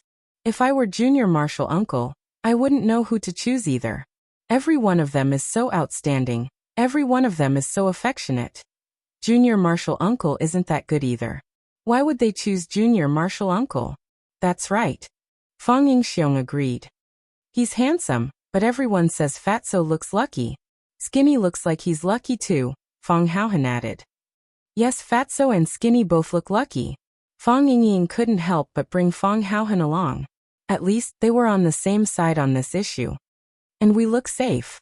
Which girl follows us? TSK, we definitely won't have to worry about cheating. Even if she has a beautiful girlfriend, we won't even look at them. Junior Martial Uncle is funny, we aren't worse than him. Everyone laughed at the joke I told last time. Then what's the difference? Fong Yingying asked doubtfully. Is it because our luck is especially bad? Yes. It must be bad luck. Fong Haohan said. Also, we can't always stand with Junior Martial Uncle. Why? It's not that I'm worried that others will think that he's the red flower, and we're the green leaf. The key is that we're one generation younger than him. Think about it, if a girl who likes us hears that we're going to call him Junior Martial Uncle, won't she be scared away? Yes. Fong Haohan nodded repeatedly. That's what I said. Jiang Qin and Yuan Lin had praised us for being cute, but why are you so close to Junior Martial Uncle? It's because they know that if they follow us, they have to call Junior Martial Uncle Uncle. If they grow up and marry Junior Martial Uncle, we have to call them Master's wife. Who wouldn't want such a big advantage? But we also have our own style. Fong Yingying tore off a piece of sweet potato skin and said, "When Junior Martial Uncle is now in a terrible mess like a headless fly, we're eating roasted sweet potatoes with relish. This kind of life, I wouldn't exchange it even for a fairy." Yes, I wouldn't exchange it even for a fairy, Fong Haohan echoed. If it's a fairy sister, I'd exchange it. Junior Martial Uncle is so pitiful.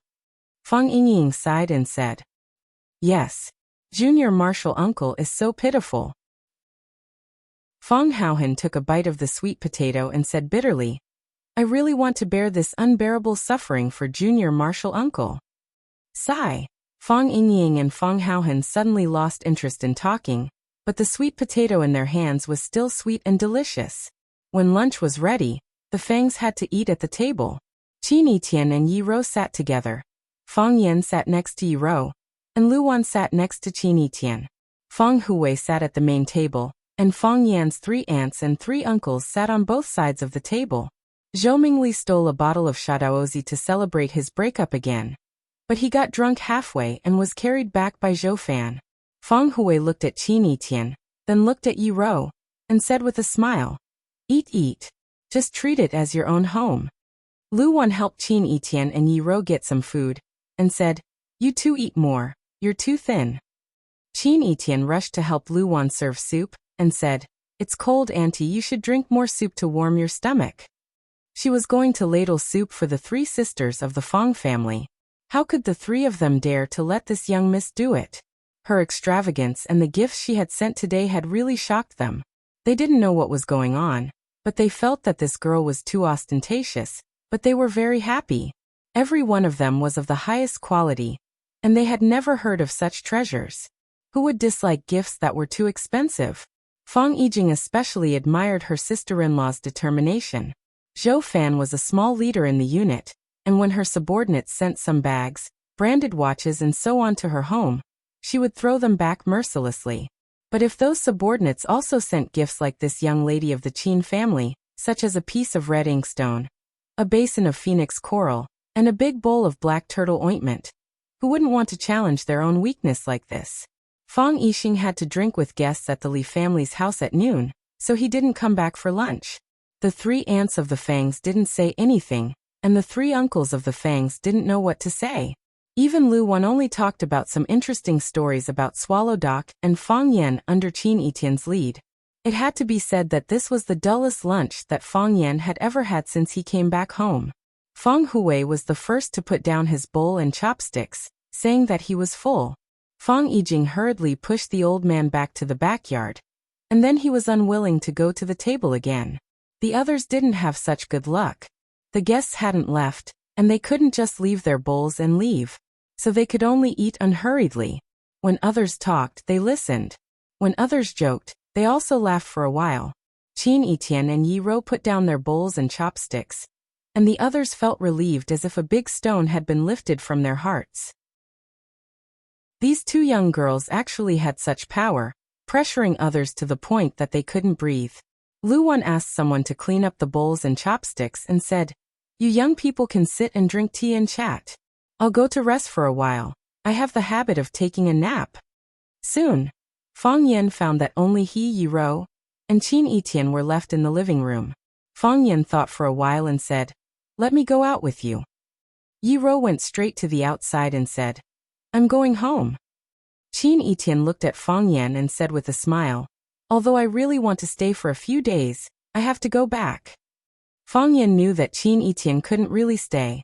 If she dared to stay in his house, the Qin family would be in chaos. Fong Yan nodded and said, "I'll see you off."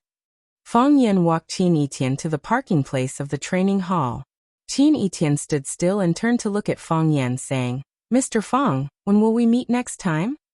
"I'll go back to Huaqing after the spring festival," Fong Yan said. "Since you're a teacher there, you should do your job well. You must finish what you started."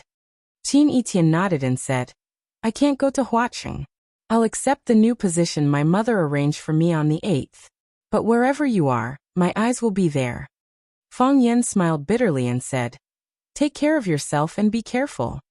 Qin Etian pointed at Mu Ying and said, "I'll take care of myself. My safety is their job."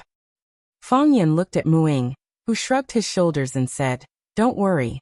As long as I'm alive, she will be alive. If I die, I won't care so much." "Thank you," Fong Yan said sincerely. "What are you thanking me for?" "This is my job," Mu Ying said. Qin Etian walked to Fong Yan, and Fong Yan took the initiative to open his arms. Qin Etian smiled and threw herself into Fong Yan's arms. She hugged Fong Yan's waist tightly and said, "I have a scar on my chest. The doctor said I can remove it with lasers or golden chrysalis muscle nourishing powder. I said I should keep it. It's a witness." "Witness what?" "That I have the courage to risk my life for another person."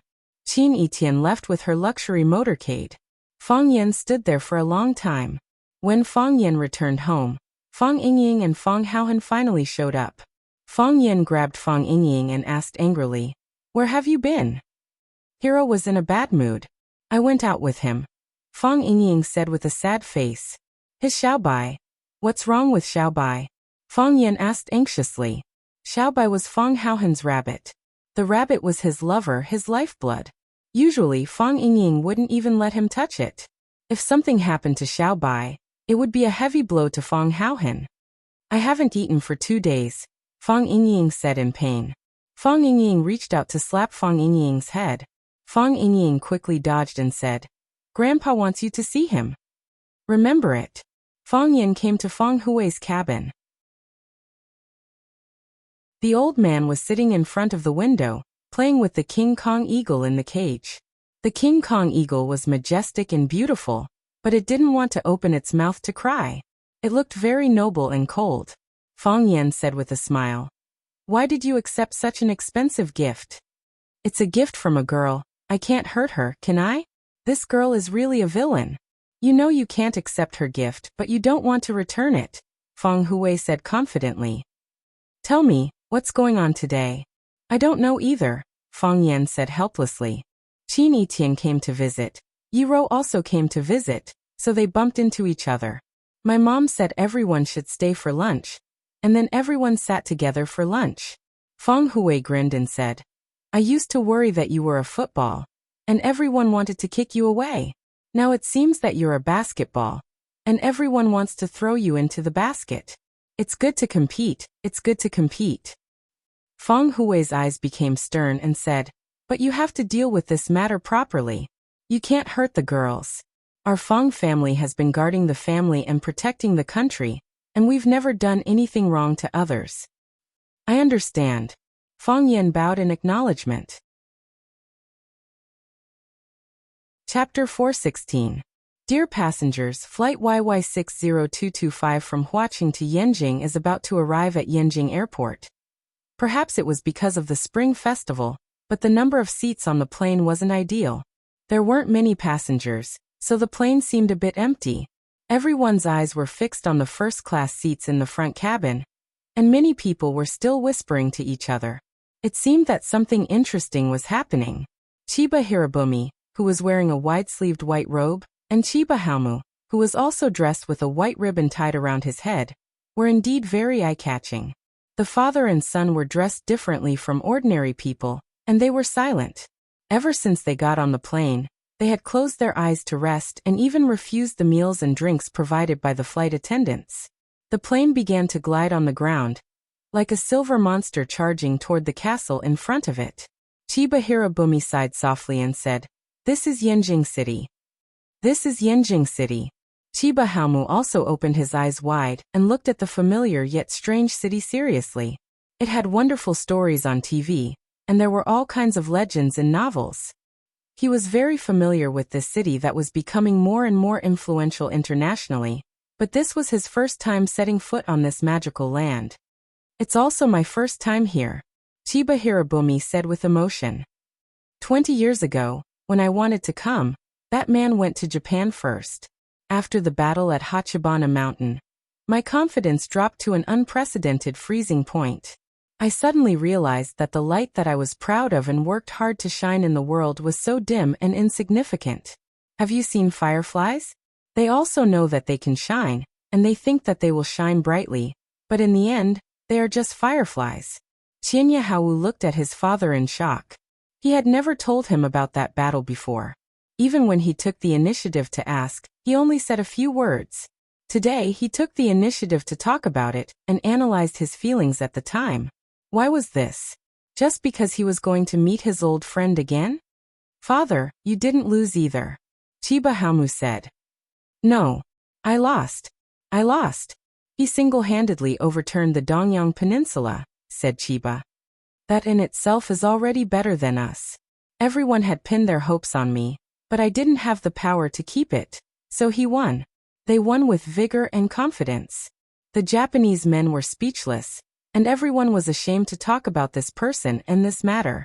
This was also the reason why that person's matter was not known in Japan. Every time someone worships me and respectfully calls me the Japanese sword god, I feel guilty and uneasy. Then he put more effort into comprehending swordsmanship and climbing the path of martial arts. Because I'm afraid to see their eyes. They think you're an omnipotent god. I've been comprehending the sword for 20 years. The number of swords I can use in my heart has increased, and the number of swords I can see in my eyes has decreased. Finally, I've reached the state of being one with the sword. When I once again set foot on Huaxia's land, filled with confidence, when I wanted to challenge Huaxia's hero using the same method that he had used before. When I wanted to win boldly and vigorously, I didn't expect to meet such an opponent. At the mention of Fang Yan, Chiba Haomu was burning with anger. His face was pale, and he said fiercely, "Does that kind of person deserve to be father's opponent? You won by cheating. It doesn't count." Ridiculous. Chiba Haomu's tone was unprecedentedly stern. A win is a win, a loss is a loss. How is cheating? What is cheating? The path of swordsmanship focuses on change and impermanence. If you don't even understand this, when can you understand the great way? I know you're hostile to Fang Yan, but if you have a wrong understanding of a person because of this hostility, then, whether it's in the past or in the future, the person who will lose will be you. Fang Yan risked his life to accept my challenge, stood in front of me, and fought me bravely and fearlessly. How many people in Japan can do such a young talent? I know what's bothering you. You think that he used some unusual means in the process of the duel, so I lost this duel unjustly. He even threw a bomb, Chiba Haomu said with dissatisfaction. In my eyes, what's the difference between a bomb and a rock? Chiba Haomu asked in return. It's a test of a person's physical fitness and reflexes. My reaction was wrong, so he took advantage of it. That's just a tactic. Compared to that, the long sword in my hand is even more intimidating. What if Fang Yan also feels wronged? He's barehanded, while I have a divine weapon. Isn't that unfair to him? Father is good at using swords. How can the god of swords not use a sword? The sword in my hand and the bomb Fang Yan used are just auxiliary weapons, Chiba Haomu said. Fang Yan must not have thought that he could kill me with just that bomb, but I have thought that the sword in my hand can cut off his limbs, split his flesh, and cut off his head. Compared to the bomb, the sword in my hand is more terrifying. Chiba Haomu nodded seriously and said, "Father, I understand." It's good that you understand. Chiba Haomu looked at his son with gentle eyes. You still have a long way to go, so you must be open-minded. The bigger your heart, the greater your achievements. Yes, father. Chiba Haomu bowed. Chiba Haomu sighed softly and said, "What a pity." What's a pity, father? 3 dragons and 7 tigers, guarding the peace of Wuxia. Chiba Haomu said with a face full of regret. I only know one of them, and the others are not fated to fight. What a pity. 3 dragons and 7 tigers? They're just flattering themselves, aren't they? Don't underestimate your enemy, White Azure Dragon. Is there something wrong with this name? Chiba Haomu said with a smile. If that's the case, what is your father? Chiba Haomu only now knew that the person who fought against his father was one of the 3 dragons of Wuxia, Azure Dragon. If that was the case, he really couldn't belittle this person anymore. If that was the case, what was his father? Father, you can fight with them when you come to the capital this time, Chiba Haomu advised. Chiba Haomu chuckled and said, I hope it's not too late. It's definitely not too late, Chiba Haomu said firmly. He thought that no matter what, he would let his father fight with the 3 dragons and 7 tigers of Wuxia. For a swordsman who valued martial arts as much as his life, it would be a lifelong regret if he couldn't fight with the world's top masters. The plane stopped, and the father and son got off the plane first under the guidance of the stewardess. Walking out of the airport gate, Chiba Haomu took a breath of the cold air outside, and raised his eyebrows slightly. Father, what happened? The air is too dirty, Chiba Haomu said. They didn't have to wait for long before a black car with a red flag slowly stopped in front of them. Fang Yan rolled down the window and said with a smile, Hurry up and get in the car. No parking here. Thus Chiba Haomu and Chiba Haomu opened the door and got in. Chiba Haomu was still hostile to Fang Yan, so he didn't want to talk to Fang Yan. Chiba Haomu, on the other hand, looked calm as if he didn't care about anything. Thank you, Chiba Haomu said gratefully. You're welcome, Fang Yan said. I'm not a busybody. This is what I owe you. You're a man who keeps his promise. This is the glorious virtue of our Wuxia people, Fang Yan said with a smile. That's what everyone says. Fang Yan didn't intend to take Chiba Haomu to Yanjing City. After getting off the airport highway, he drove straight in the direction of Swallow Dock. The snow on the road gradually melted, and only puddles of black water splashed by the car's tires. The wheat fields on both sides of the road also showed green shoots, weakly enduring the cold wind. "Please stop by the side of the road," Chiba Haomu said. Screech. Fang Yan stopped the car nimbly and asked, "Did you miss anything?" "No," Chiba Haomu said. Chiba Haomu opened the door and got out of the car, then walked to the middle of the wheat field. He walked very carefully, trying to avoid stepping on any green shoots. He took off his shoes and stepped on the ice and snow barefoot as if he was on a pilgrimage, seriously feeling the coldness and fertility of the land. The cold wind messed up his black hair and fluttered the corners of his clothes, but he closed his eyes comfortably. Fang Yan and Chiba Haomu stood by the side of the road, looking at his devotion to the land, and respected him even more. Chiba Haomu walked back barefoot. Chiba Haomu wanted to help him carry his shoes, but Chiba Haomu said, "No need. From now on I'll be barefooted." He pulled a handkerchief from his arms and carefully wiped the mud off his feet, then opened the door and got into Fang Yan's car. Seeing Fang Yan looking at him with a puzzled look, Chiba Haomu said with a smile, "Each place nurtures its own people." Japan was an island country with strong winds and waves and frequent earthquakes. Therefore everyone had a natural fear of nature. Their feet are unstable, and even the hand holding the sword has to be a little light. I've always wanted to experience stepping on the black soil with both feet, entrusting all my strength to the land under my feet. You don't have to worry about it being bumpy, and you don't have to worry about it hurting you. You're one with the earth, and this warm and peaceful feeling is really intoxicating. Wuxia is a place with great people. Only when the land has spirituality can a large number of heroes emerge. Chiba Haomu looked at the vast land outside and said enviously, "Wuxia people are blessed." Chapter 417. You've paid attention to the skyscrapers. You've admired the vast sea. You've admired the long river and the sunset. You've said that the green trees and red flowers are the surprise of life. You've even seen a flying insect or a snowflake. But have you ever paid attention to the land under your feet? Because it was too ordinary, it was easy to be ignored. It had been silent for millions of years and raised billions of people. That was its great power. Fang Yan was ashamed. If it weren't for the attitude of the Thousand Leaves Army, if it weren't for the love and respect he showed for this land, he would have been indifferent to the land, just like many other people. He didn't get close to it, didn't look at it carefully, and didn't release his emotions. It was like it was supposed to exist. Without experiencing strong winds and waves, without encountering earthquakes and tsunamis, without feeling the separation of life and death, and without being in a foreign country, how could he understand the true meaning of the land? The sky was the sky, and the earth was the earth. The sky was the father, and the earth was the mother. Everything in the world originated from parents. No matter how many miracles human beings created, they were just writing their legends. They were the origin of life.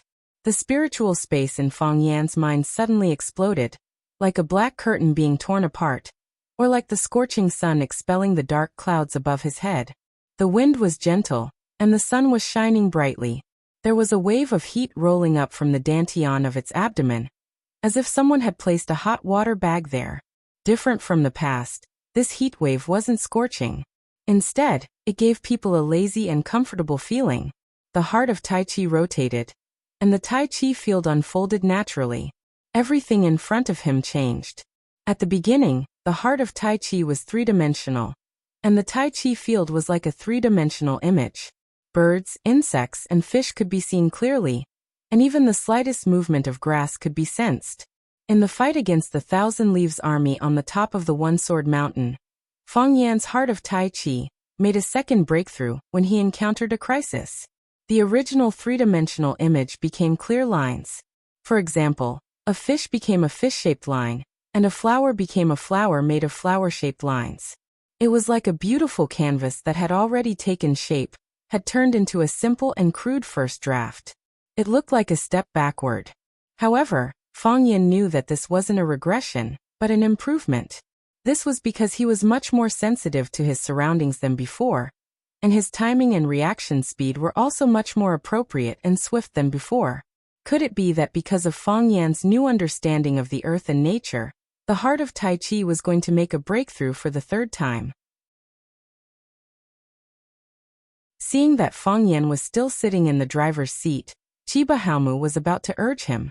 Chiba looked at him and gestured for him to keep quiet. Chiba Hao didn't dare to disobey his father. He could only stare at Fang Yan in confusion. Fang Yan's expression alternated between doubt and determination. Sometimes sad, sometimes happy. As time passed, the warm current in his dantian gradually subsided. It was like a hot water bag that had been used for a long time. As the heat was taken away by the body, the hot water bag itself gradually cooled down. When the heart of Supreme Ultimate stopped, the Supreme Ultimate realm disappeared. Only then did Fang Yan wake up, his face full of regret. Congratulations. Chiba Hao said aloud. Unfortunately, it's still not enough. Fang Yan said with a sigh. I don't know where I'm lacking. I don't know when I'll have to wait for the next breakthrough. For us, climbing martial arts is much more difficult and dangerous than climbing high mountains and dangerous peaks. Some people persist for decades and only go from 0 to 1. Some people gain enlightenment overnight. Some people stand at the top of the mountain to see how beautiful the scenery is, while others stand at the foot of the mountain to see how majestic the mountains are. There are scenery at the foot of the mountain. Chiba Hao expressed his personal opinion. It's better to have some enlightenment than no enlightenment at all. This failure will become the starting point for the next climb. One day, you will stand on the mountain and look at the picturesque scenery. Thank you. Fang Yan said gratefully. Although he was a foreigner, it was difficult for him to form the concentric seal. However, this Japanese's broad-minded and magnanimous way of doing things were admirable. If my heart of Supreme Ultimate Realm breaks through again because of your words, then our fate is really not shallow. When I'm 100 years old, my descendants will write a book about me, and they will definitely write about you. The Grandmaster of Supreme Ultimate, Fang Yan, has 2 breakthroughs because of the Japanese sword god Chiba Hao. Chiba Hao smiled silently and said, I may not be in your letter, but you will be in mine. That's fine. Fang Yan said with a smile. Remember to sign the book and give it to me. Chiba Hao looked at Chiba Hao and seriously reminded him in Japanese.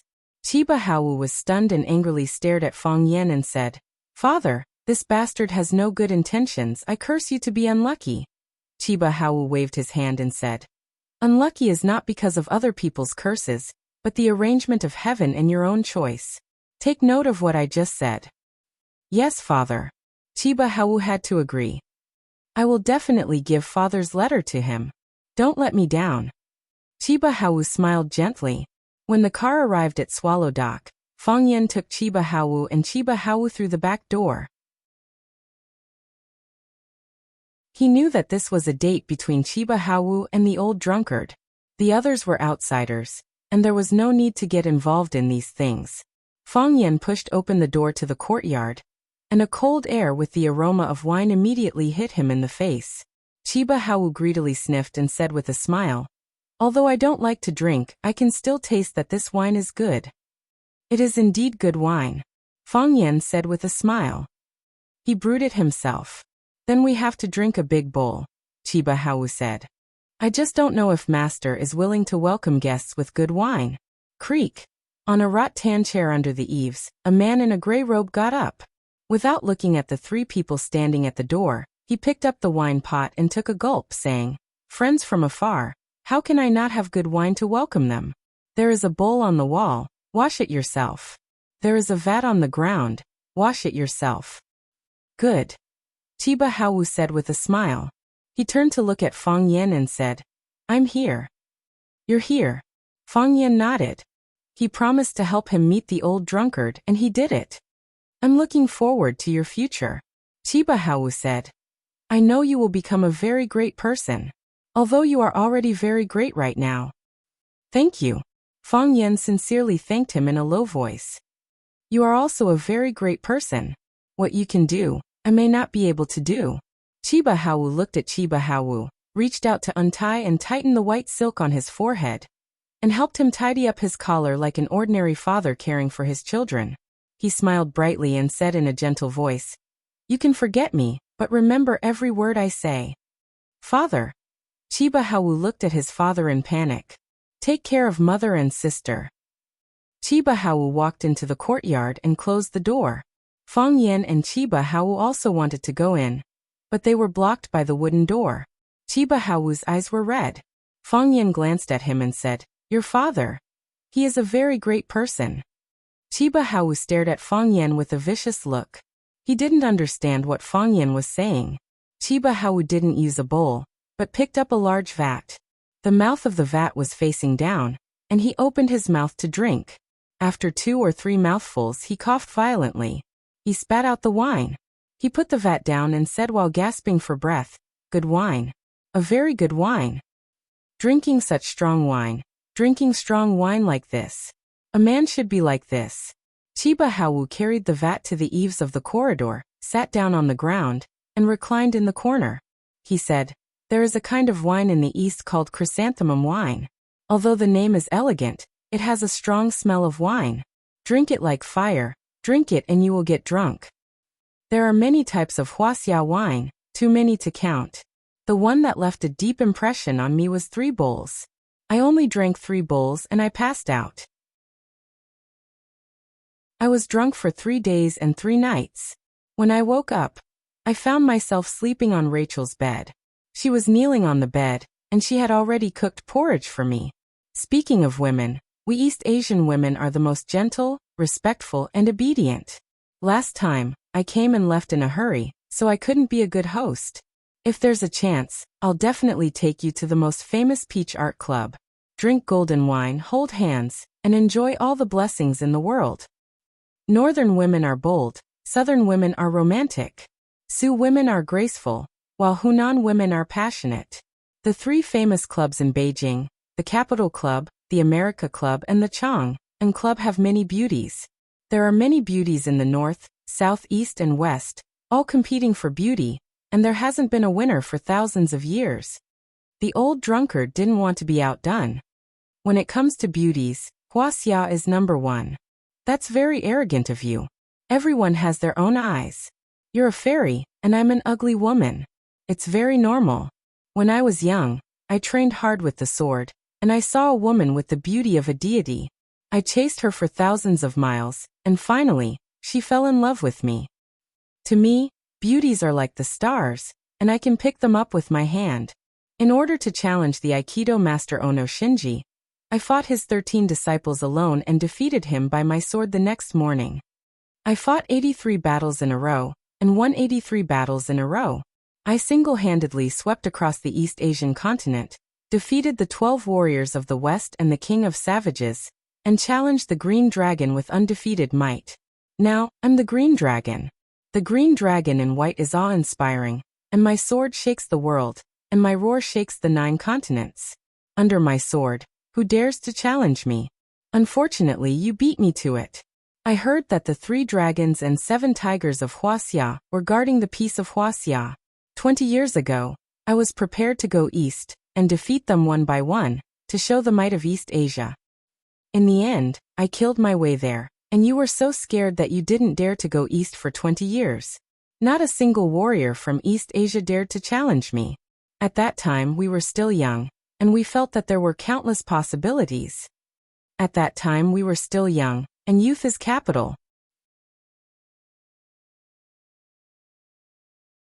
Chapter 418. His classmate was young and in his prime. He was full of scholarly spirit and full of vigor. He pointed out the country and inspired words. He was once a marquis of 10,000 households. Have you ever remembered that when you were in the middle of the stream, the waves stopped the flying boat? One was Mo Qingdi, one of the 3 dragons of Huaxia's 3 dragons and 7 tigers. The other was the Japanese sword god Chiba Hirobumi, who was worshipped by the martial artists of the country. The 2 of them were not talking about cultivation secrets, nor were they discussing some supreme sword techniques. They were like 2 ordinary middle-aged men, competing to see who had drunk the strongest alcohol, and bragged about who had played with the most beautiful women. They were like children competing, and lecturing like perverts. If the outside world knew about this, they would be shocked. However, who could understand their sad state of mind at this time? It was more like mockery than showing off. Because what they were talking about was the peak of their lives that had been lost and could never return. They were like two injured wolf kings snuggling up to each other to keep each other warm. Their existence itself was a kind of comfort to each other. It's been more than 20 years since we parted yesterday. The old drunkard looked leisurely, holding a wine gourd and pouring himself wine. He did not treat Chiba Hirobumi as a guest and chatted with him as if they were old friends. Although they had not seen each other for so many years, they did not feel unfamiliar. The friendship between gentlemen was as light as water. Perhaps, this was the camaraderie between men. Fangyan said you were coming. I was looking forward to your coming, but I was afraid of it. The red flowers bloomed and the green leaves withered. The cruelest thing in life is not living in a deep valley all your life, but when you climbed from the deep valley to the top of the mountain with great difficulty, only to be kicked down by someone. What's the use of seeing a disabled person? Chiba Hirobumi put down the wine jar and looked at the old drunkard. Why did you meet me again? Because of fear, said the old drunkard. When I realized that I was afraid to see you, I had to see you. I don't believe in gods and Buddhas, and I'm not afraid of ghosts and gods. How can I be afraid to see people? That's a good reason, said Chiba Hirobumi. I'm the same as you. I'm also afraid to see you. But I still want to see you. Old drunkard took a sip of wine and didn't answer. He waited for Chiba to continue. 20 years ago, I was so confident that I could conquer Wuxia, but in the end, I was defeated by you single-handedly. I've been in seclusion for 20 years because I have fear in my heart. Chiba Hirobumi said, I'm not afraid of losing, I'm afraid of not being able to win. Every time I mustered up my courage and thought back to the battle at 8 Snake Mountain, there would be another voice in my heart telling me that I was very strong, but he was even stronger. You can't win. Again and again, he mustered up his courage and gave up again and again. Later, my son Chiba Hawu caused trouble in Wuxia and got injured. It was only then that I made up my mind to come here. Not to avenge my son, but because I felt that I had to come here. Only after I personally fought with you will I know who the victor is, and the difference between us. Otherwise, we can only live in fear for the rest of our lives. I understand. Old drunkard raised his wine gourd towards Chiba Shinobu. I salute you. Old drunkard liked to drink but never respected people. This was the first time in many years that he raised his glass. Chiba Shinobu took a sip from the wine jar, wiped his mouth with his sleeve, and said, This time, I still don't have the confidence to win, but I can't continue to wait, because I'm worried that the longer I wait, the less courage I have. I'll be trapped on the island for the rest of my life and never have the chance to set foot on land. I'm glad you came. It's an honor to meet you. Old drunkard asked. Do you want to fight again today? Today we must fight, Chiba Shinobu said firmly. He had waited for this battle for more than 20 years. He had also prepared for more than 20 years. How could he give up so easily? This was the demon that troubled him for half of his life. This was the cause and effect that motivated him to work hard. Old drunkard laughed and said, One has lost half of his inner energy, the other has no killing intent. Why fight? To fight. Chiba Shinobu said. The battle at 8 Snake Mountain has yet to be decided, and I still feel regretful.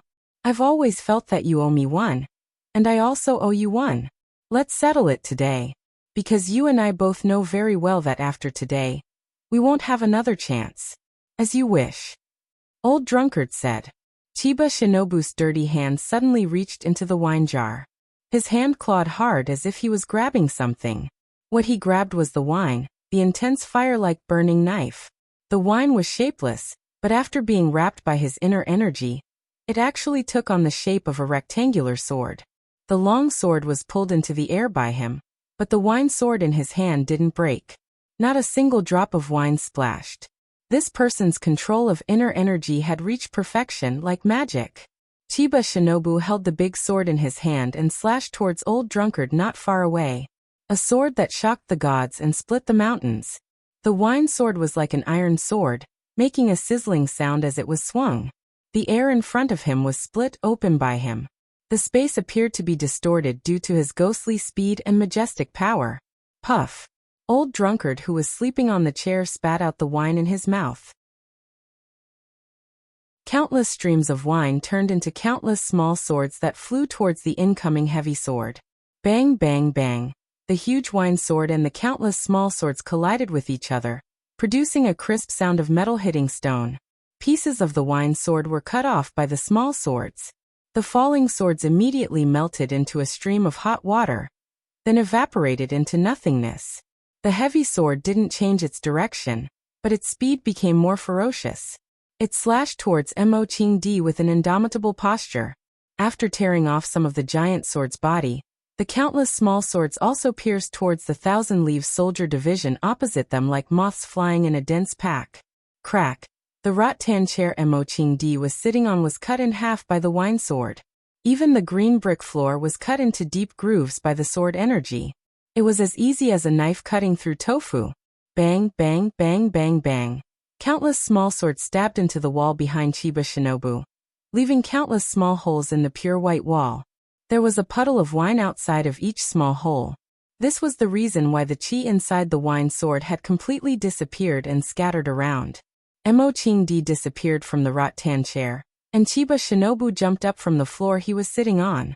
The two of them stood in the courtyard at the same time, staring at each other. Chiba Shinobu looked at the old drunkard and sighed. If it was 20 years ago, this sword would have been able to crush my heavy sword into pieces. It will be hard to see such a spectacle again. What a pity. You only have sword energy and no killing intent. Why is that? Mo Qingdi asked in return. A sword without killing intent. Its power is only 90%. Because I don't want to kill you. Chiba Shinobu said. That's a troublesome matter. The old drunkard said. Yeah, it really is a troublesome matter. Chiba Shinobu said. Your inner energy is less than 50% of what it was back then, and your left hand could have stabbed one more time. It was very hard for me to dodge. I couldn't dodge that sword back then. Meeting is not as good as reminiscing. The old drunkard said sadly. If they couldn't fight to their heart's content, if they couldn't do their best to kill each other, then what was the point of fighting like this? What was the difference between this and children playing house? They had seen too many extraordinary things, so what they were afraid of now was this kind of dull and lifeless battle. That's right.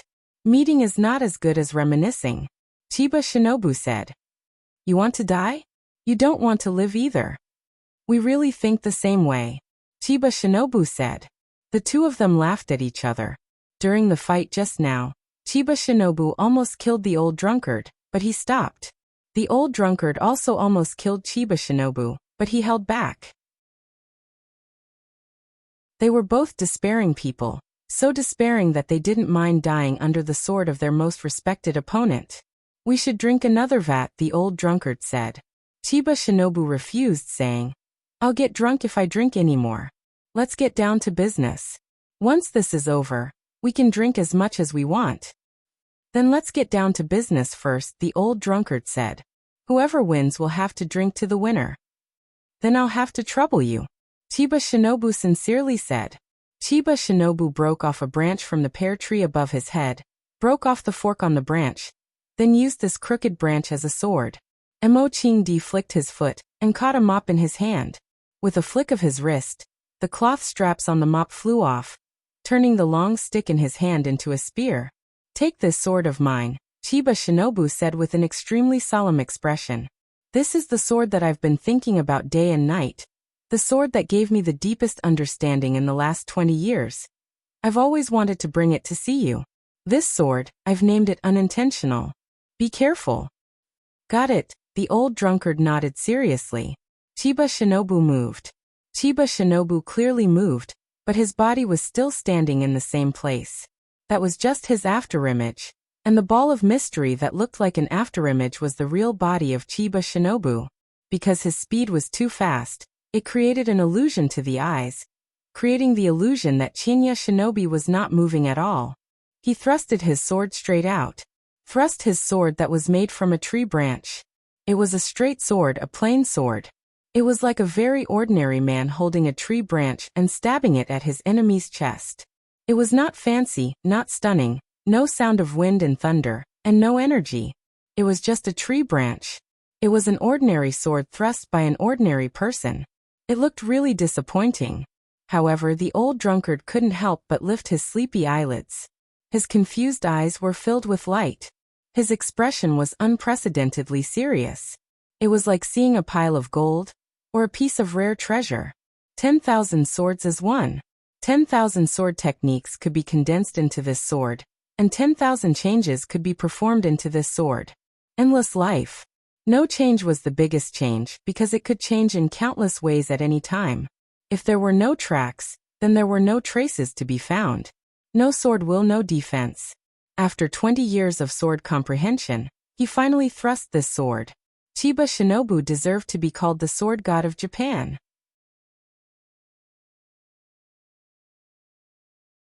Chapter 419. If one's eyes were sharp enough, if one's eyes were the eyes of Mo Qingdi, then one would know how marvelous this sword was. At least in Mo Qingdi's eyes, this sword was not static and ordinary. It was not a branch, but a real sword. A peerless sword. It was trembling slightly, out of fear and excitement.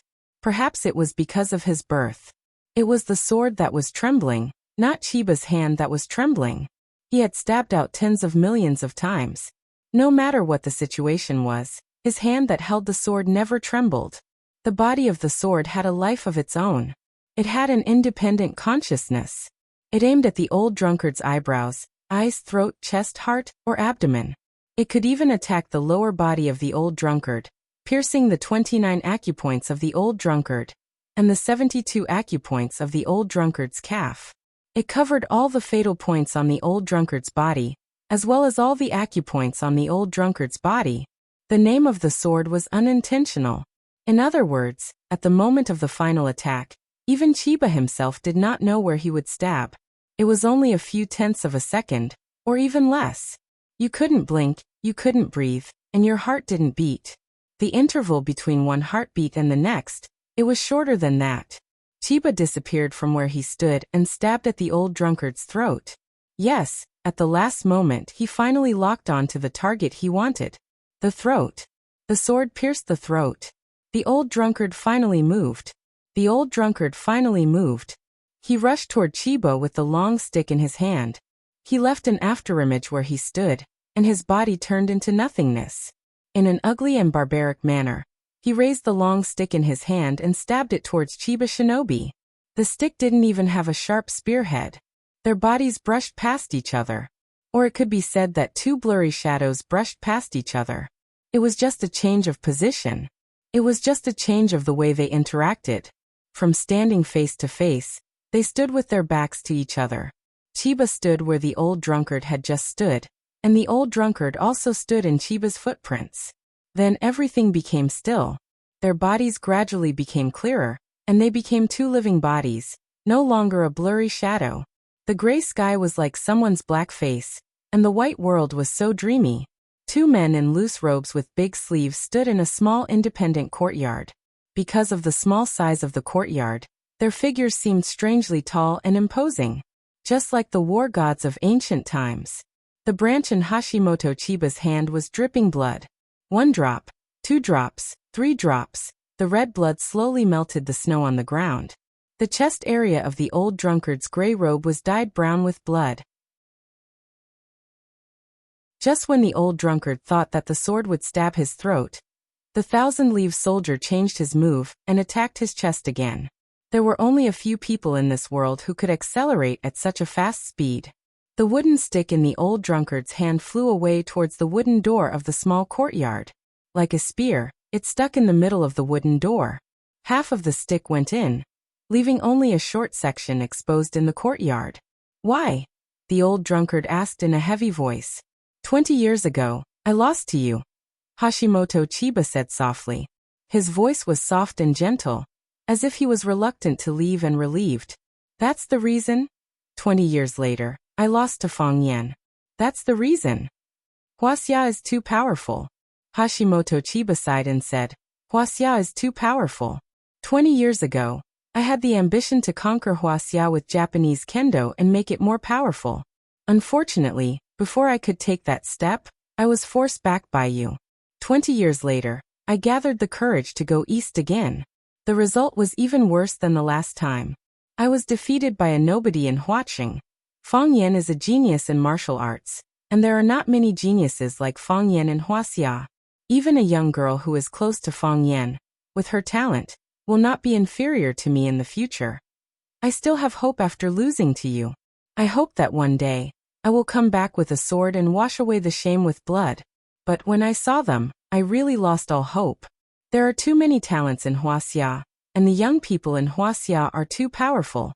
It's a pity that we don't have any young men and women like them. Not even one.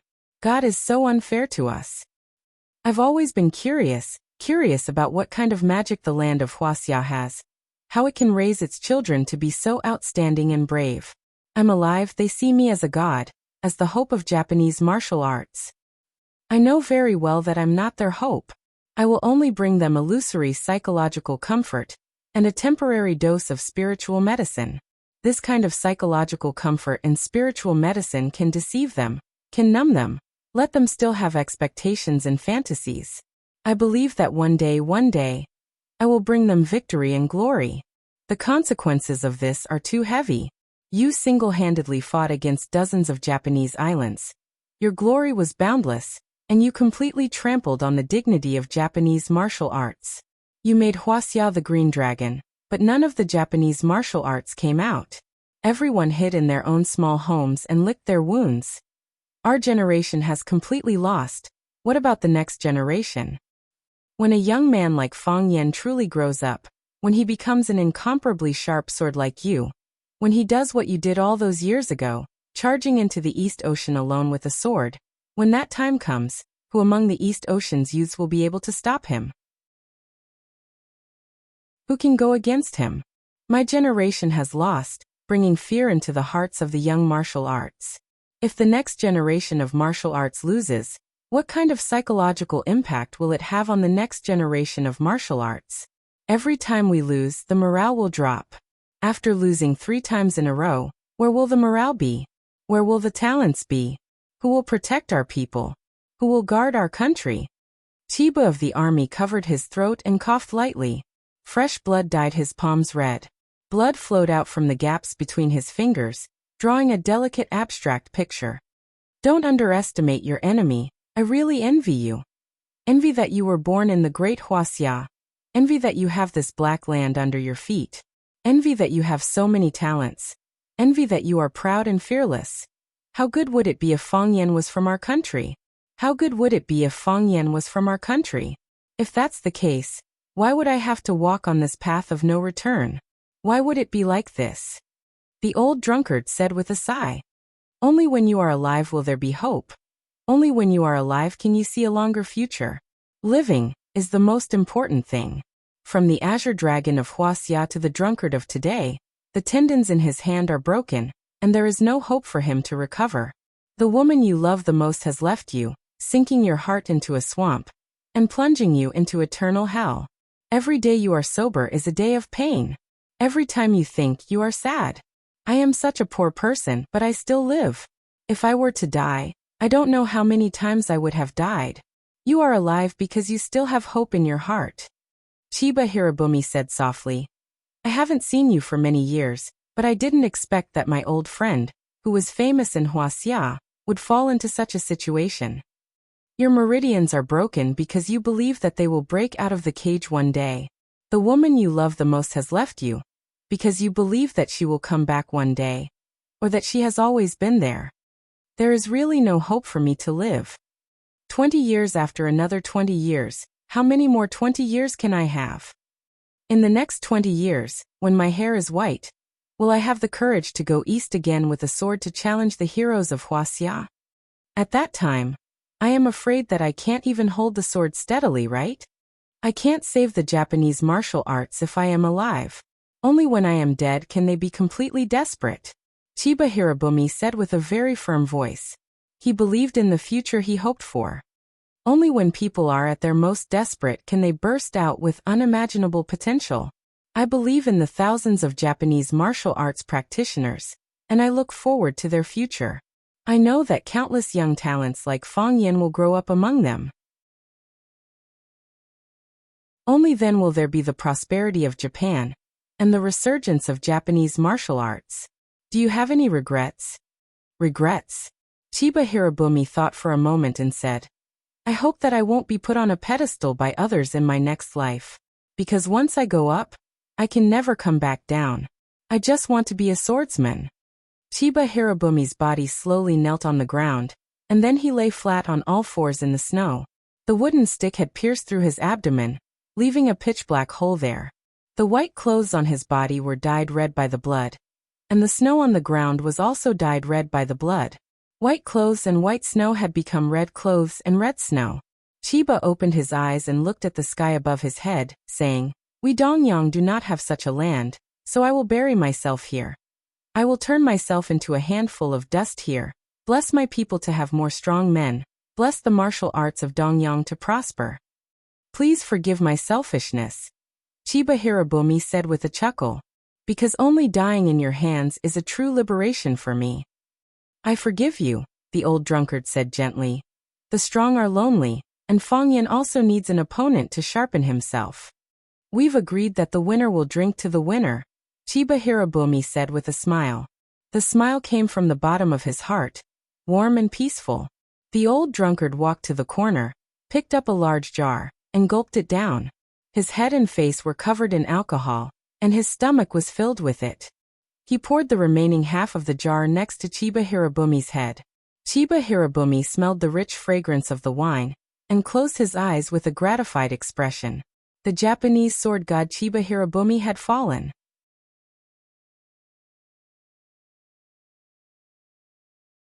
Chapter 420. Little White was Fang Haohen's rabbit. It liked to eat vegetable leaves and corn chips. It also had a very bad habit of drinking alcohol. It liked to drink the shadaozi in the old drunkard's yard. Every time it was Fang Haohen's turn to bring food and soup to his master, or help his master clean up the yard, he would bring Little White over to have a sumptuous meal. At that time, it would drink the shadaozi in the yard as it pleased.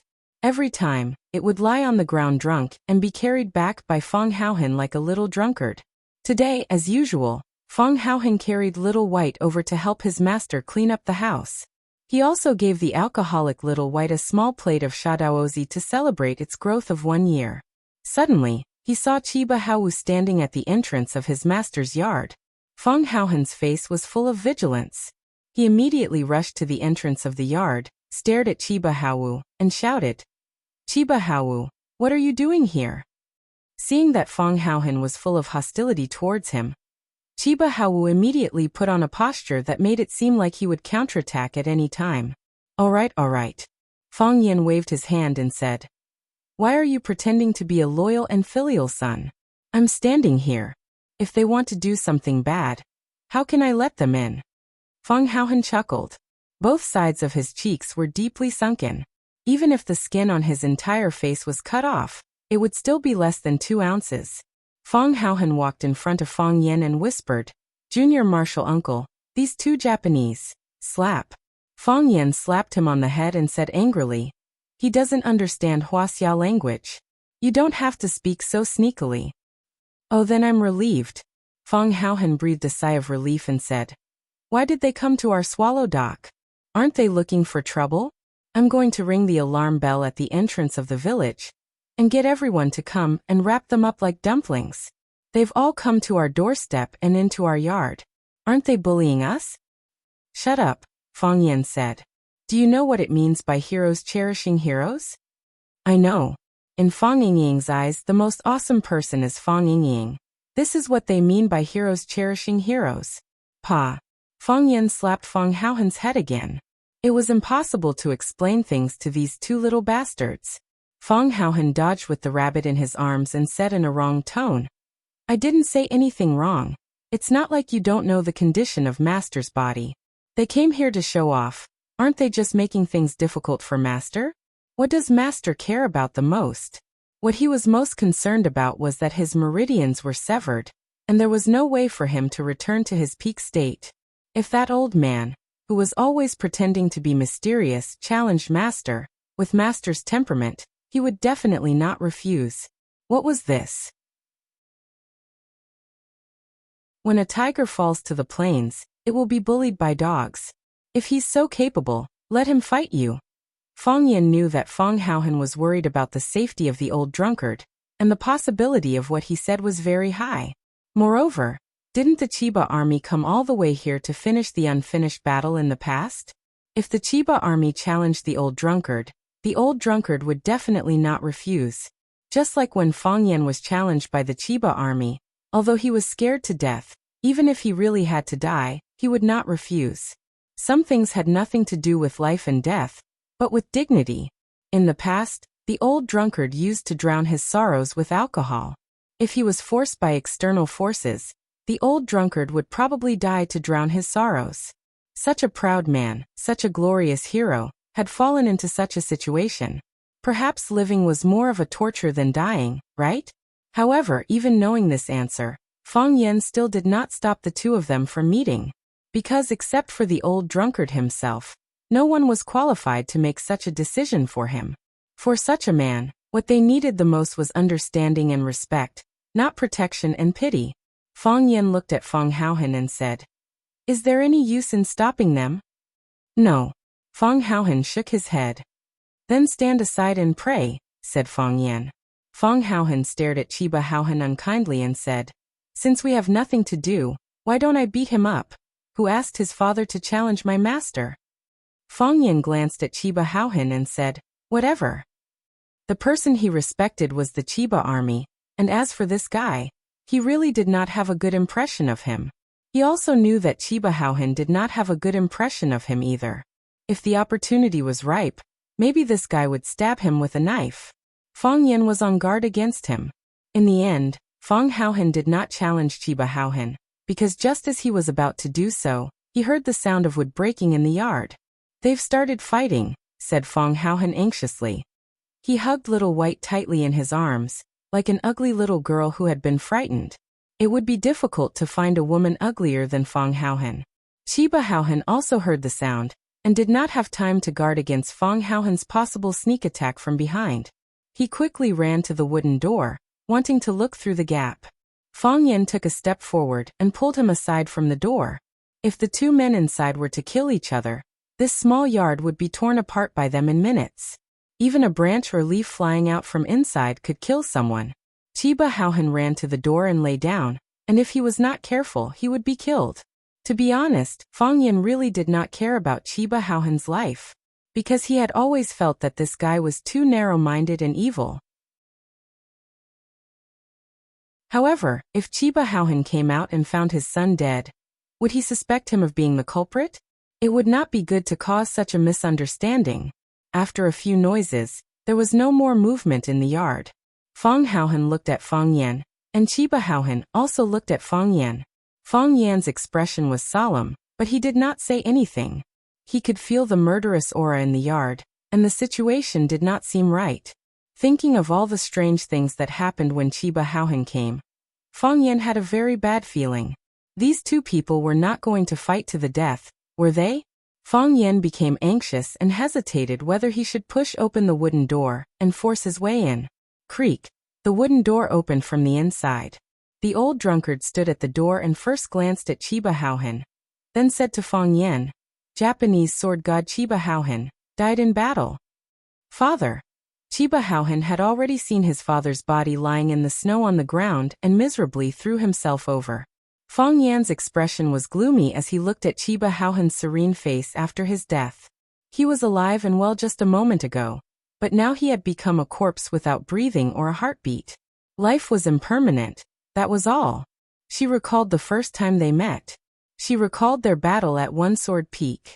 She recalled how he suddenly jumped up and pushed her away to avoid the shots of those flying people.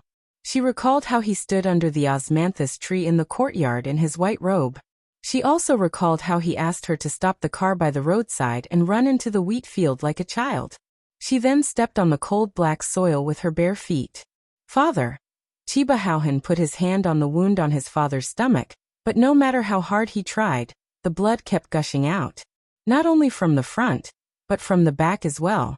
The large piles of snow in the yard were melted by the warm blood, and the melted ice and blood mixed together, forming even more ice water.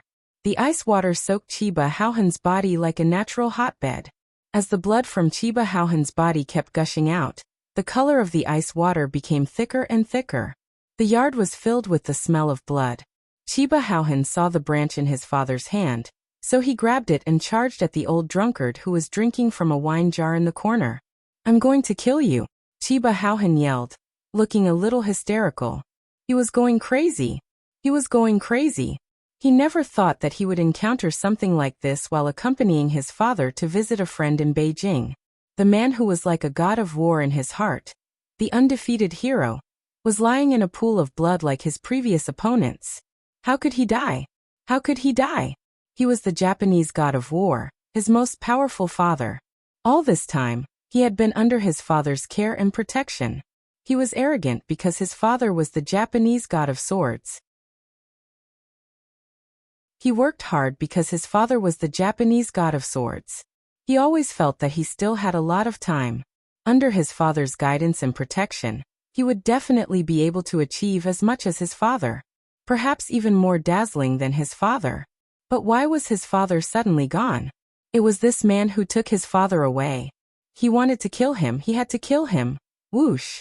He was only halfway there when a large jar of wine suddenly poured over his head. The cold wine drenched his clothes and messed up his hair. Even the white silk tied around his forehead loosened, and was about to fly away. Most importantly, it froze him from head to toe and sobered him up. His eyes turned blood red, and he stared unblinkingly at the old drunkard. His breathing was rapid, but his body seemed to have been immobilized, unable to move at all. The old drunkard didn't get angry. He looked at him expressionlessly and said, "You are a lucky guy because you have a great father. You are also a tragic guy because your father is too great." Chiba still stared unblinkingly at the old drunkard.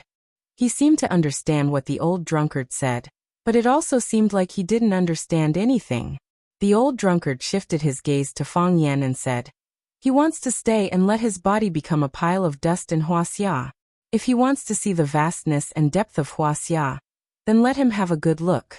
If he wants to use his feet to measure the courage and foundation of Wuxia, then let him have a good look. Let him wear my shroud, live in my coffin, and enter my tomb, a grand burial."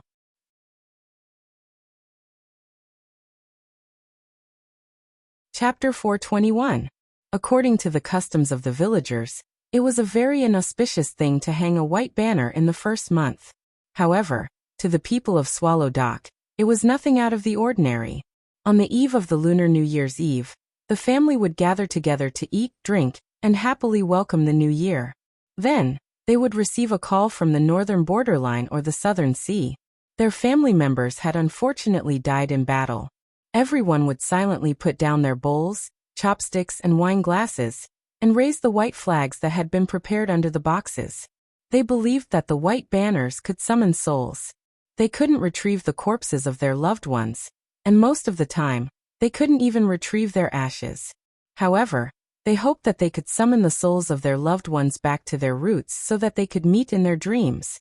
Sacrifice was the norm. However, this was the first time Swallow Dock had raised the white banner for a foreigner, and it was for an East Asian at that. Bin died in battle. According to his last words, he hoped that he would stay in Wuxia and let his body turn into a pile of dust. The old drunkard gave Fang Yan full authority to handle this matter. He also gave his shroud, coffin, and tomb to the Thousand Leaves military department. Yes, making burial clothes, making coffins, and reserving graves for the living was also an ancient tradition of Swallow Dock. Moreover, only the most respected person in the family would receive such preferential treatment and glory. These people could enter the ancestral mountain after they died, and their spirit tablets could be placed in the family's ancestral hall. Now the old drunkard had given this honor to the Thousand Leaves military department. Of course, the memorial tablet of the Thousand Leaves military department could not be placed in the Fang family's ancestral hall. Everyone was worried that the Qianya division of the army would fight with the ancestors of the Fang clan after they entered. After all, everyone's habits and way of thinking were still very different. Fang Yan conducted the funeral for Qianya and hung white banners on the tallest camphor tree in the courtyard of the Fang family. Bai Hui personally wrote an elegiac couplet for Hero Bai to hang on the door. A foreign guest from the Chiba army, a hero of heaven and earth, the Japanese sword god. Fang Yixing led Fang Hao, Zhao Qingxin and the rest to slaughter pigs and sheep, preparing for the feast. The old drunkard said he would give him a proper burial, so naturally, the Fang family would give him a proper burial. Banquets were an essential part of a grand funeral. Whenever there was a wedding or a funeral, the villagers had to be invited to have a good meal. The more extravagant and lively the banquet, the more it could be called a funeral. This was no different from the outside world. At the door of the small house, the teacher was holding a big teacup and looking in the direction of the Fang family. He asked, "What's the matter with the Fang family?" The Japanese sword god Chiba came to Swallowdock to challenge Mo Qinglong and died in battle. After his death, he left his last words, hoping that he could be buried in Wuxia and become a pile of dust in the earth. The Fang family is currently preparing for his funeral. Bai Xiao, who was standing behind him, replied softly, "How much power have you recovered from underestimating the enemy?" The teacher asked. "Less than 50%. How powerful is the Thousand Leaves army?"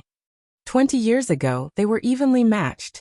After 20 years of comprehending the sword, the swordsmanship of the Chiba military division had become even more refined. 10,000 swords become one. He was almost invincible in East Asia. Those who saw the battle with Fang Yan at One Sword Peak said that he was a very terrifying opponent. If it weren't for Fang Yan's sudden breakthrough in his Taiji heart, it would have been very difficult for him to win this match. In that case, how did Mo Qingdi defeat Qin Yibing, who was at his peak condition with less than half of his strength? "He came to seek death," Bai Xiao said with a sigh.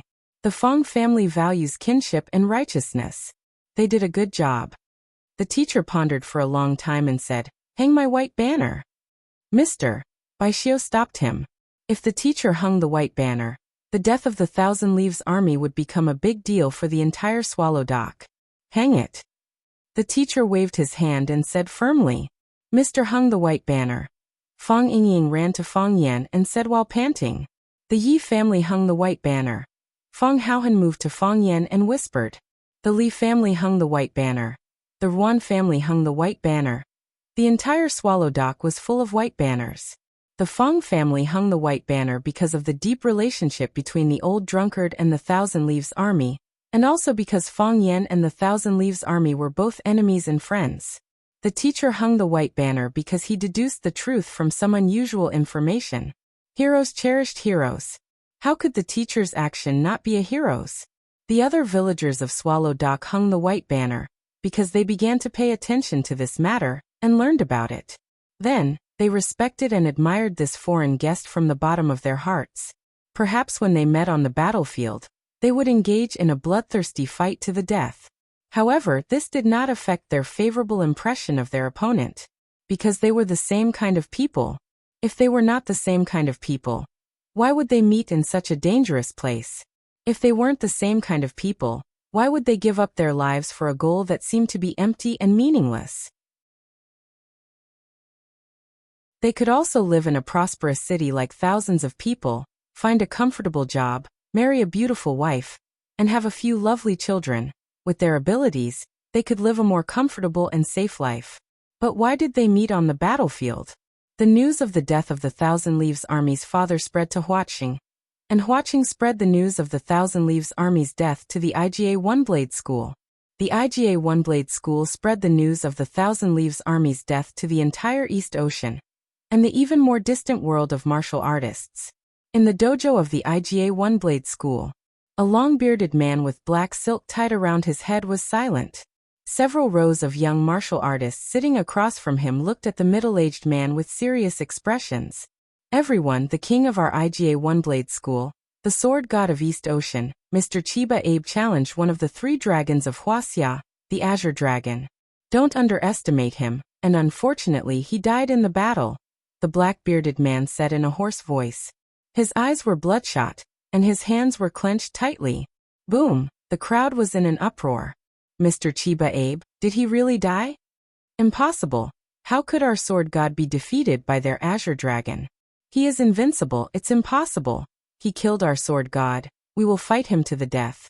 I don't want to believe it either, but this is the truth that I know. This is a disgrace, a disgrace to our IGA One-Blade School, and a disgrace to all East Ocean martial artists. The man happened to lead the young martial artists into an emotional outburst. A debt of blood must be paid with blood. Please practice hard, everyone, and in the future, our blood will flow in the Azure Dragon. Wash the Azure Dragon with blood. Wash the Azure Dragon with blood. Wash the Azure Dragon with blood. Saka One-Blade School. On the spacious dojo, a white-robed old man angrily stated this fact. Although Chiba Abe is from the IGA sect that is our competitor, the East Ocean martial artists are one family. They were bound together for glory and bound together for shame. The Azure Dragon of Wuxia killed our East Ocean martial artists, and if we don't avenge him, we will be in vain as human beings. Everyone, please work hard, and we will challenge the Azure Dragon in the future to avenge Chiba Abe. Revenge. Revenge. Revenge. The black-robed swordsmen waved the machetes in their hands and shouted at the top of their lungs. At the foot of Yamasaki Mountain, Koga Clan Ninja Village. Two men sat opposite each other in a simple thatched hut. One was a middle-aged man in black with several scars on his face, and the other was a skinny old man. It was hard to tell his age, but he was too old. His skin was so loose that it looked like it was about to fall off. His teeth had all fallen out, and it was difficult for him to even open his eyes. Chiba Abe has fallen. This is the death of U.S. East Ocean martial artists. The bald man said angrily. Chiba Abe has always been the totem of U.S. East Ocean martial artists, and also the hero in our hearts. Now that he has also died in the hands of the Azure Dragon of Wuxia, our ninja clan can't turn a blind eye. I will go to Wuxia to challenge the 3 dragons and 7 tigers. If I win, it will prove that we East Ocean martial artists are not weak. If I lose, then let me die on the battlefield. The old man opened his eyes with difficulty, and his loose eyelids almost covered most of his pupils. He carefully looked at the bald man in front of him and said, Kakudo-kun, it's good that you can make such a choice. You are indeed the pride of us Koga ninjas. As a jonin, you need to stand up in times of crisis like this. Go and see their 3 dragons and 7 tigers. I look forward to your return. At that time, I will personally crown you as the king of ninjas. Even if you die in battle, isn't it a kind of glory? Chiba Abe walked a path that no one has taken before, and he made a choice that we don't have the courage to make. He is a hero, the soul of our country. You too. The bald man knelt on the ground, kowtowed 3 times, and turned to leave without saying a word. Clang, the door closed, and the oil lamp in the room went out with a whoosh. Do you know? Our East Ocean sword god died in battle in Wuxia. God, I really can't accept it.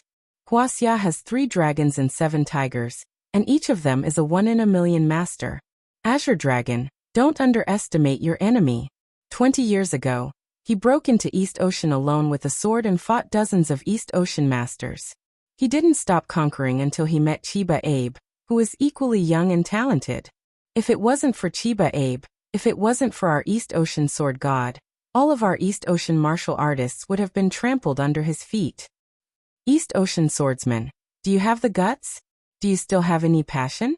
If you are not a group of cowards, then go and seek justice for our sword god. Kill Azure Dragon, avenge.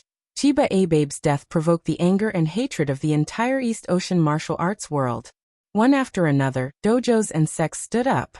They hung Chiba Abe's portrait at the door of the dojo, and they swore to avenge the sword god. Chiba Abe became a god. After the sword god, there was no more sword god.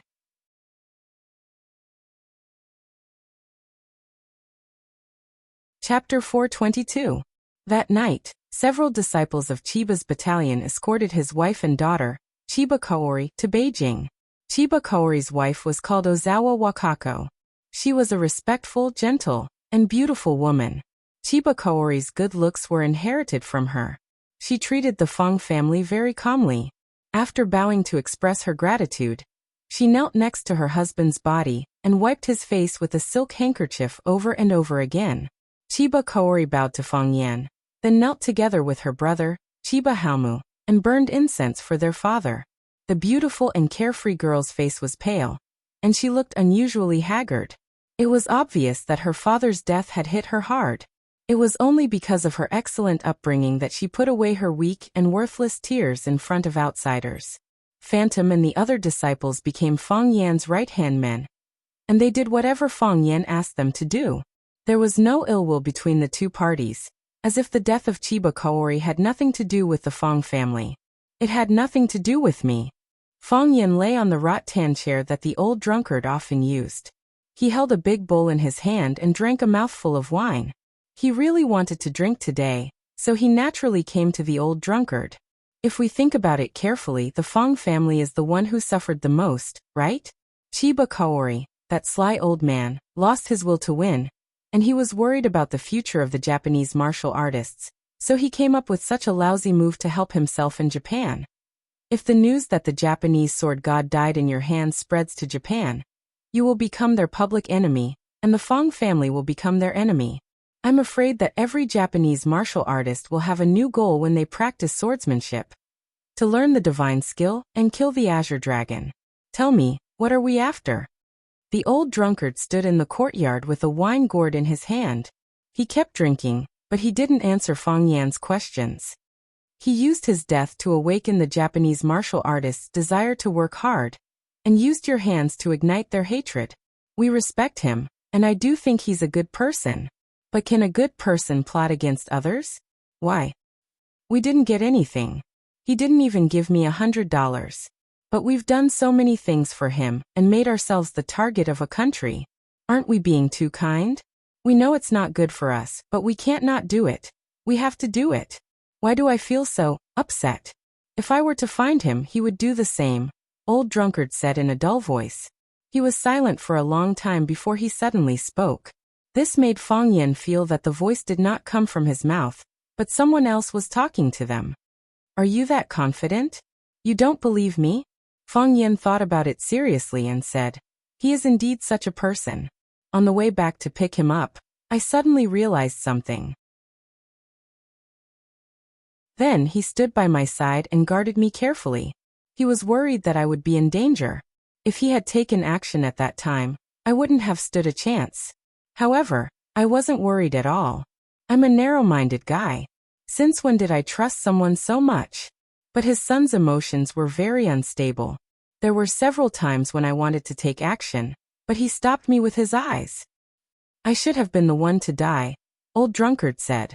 You've never said something like that before, Feng Yan advised seriously.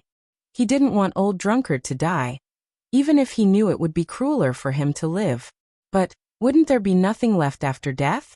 In the past, I thought I still had hope. Just like what he said, I hoped that I could find myself again and return to my best state. I hoped that she would always be there and never leave. So I kept waiting.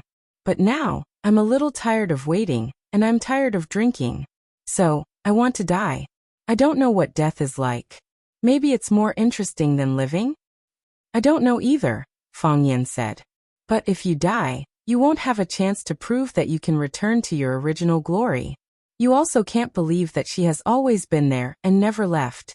Also, Dragon God has a tough life. You can't just let him break your tendons, right? When there's a chance to take revenge, you still have to beat him up in front of everyone. Even if you don't care about any of this and let it go.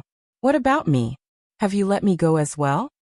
Old drunkard thought about his words for a long time, but found that he still didn't know how to answer Feng Yan's question. What do you mean I've let you go? When did I ever carry you? Besides, if he dies, you have to live, Feng Yan angrily said. You owe so much, you've pulled the hatred of an entire country's martial artists. If you die, won't they come after me for revenge? My skin is thin and my flesh is tender. How could I be their match? Old drunkard was speechless for a long time. Standing in the middle of the courtyard with the gourd in his hand, he even forgot to drink. Crack! Old drunkard suddenly exerted force, crushing the gourd in his hand into pieces. He lifted a large jar and gulped down a mouthful of wine. Then, he swung the large jar and smashed it at the other jars. Clang! The two jars collided with each other, making a loud noise. He picked up the second vat and smashed it towards the other vat. Then the third jar smashed into even more jars. Clang, clang, clang, clang, clang. Old drunkard smashed all the jars in the courtyard. Even the new wine he brewed on New Year's Eve was smashed.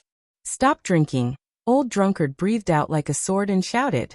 When Old Drunkard smashed the jars, Fang Yan understood what he wanted to do. Obviously, Qianye's death had greatly affected Old Drunkard. Someone didn't hesitate to die to fulfill his wish, so how could the torture he was suffering compare to that? But he didn't cheer, nor would he help.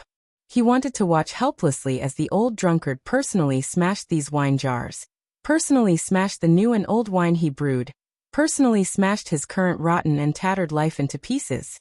He's been drowning for too long, he should have been reborn a long time ago. Until all the jars in the courtyard were smashed, the tiles were broken, and the wine was spilled all over the courtyard. Even the air was filled with the strong smell of burning knives, making one feel intoxicated. Good, good, good, Fang Yan shouted good 3 times in a row. He jumped up from his chair and said, "I knew this day would come. I've been waiting for this day. I knew you would stand up again.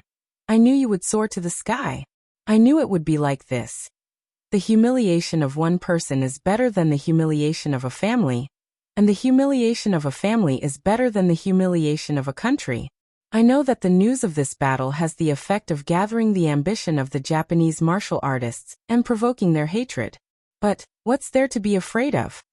Mo Qingdi ignored Fang Yan's flattery and went into an invincible performance.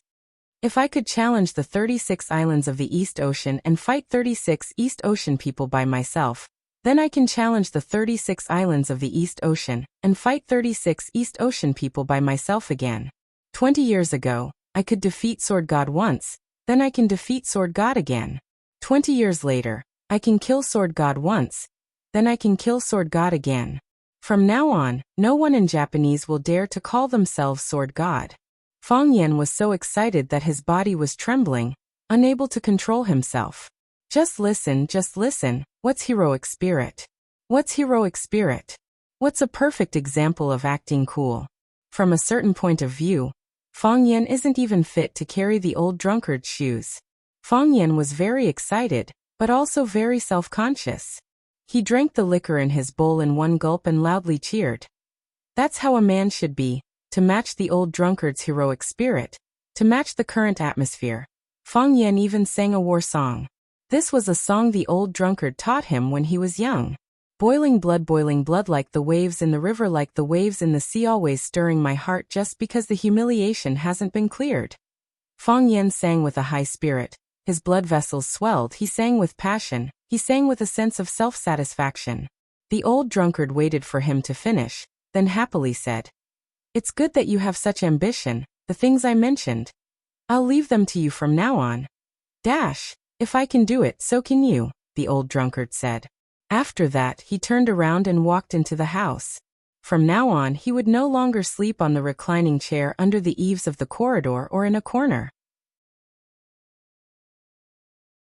Fang Yan stood alone in the wind and snow, his expression a little sad and melancholy. The Chiba Ministry of War was buried in peace. Ghost Shadow brought his wife Ozawa Wakako, Chiba Keiru and Chiba Haomu to thank the Fang family.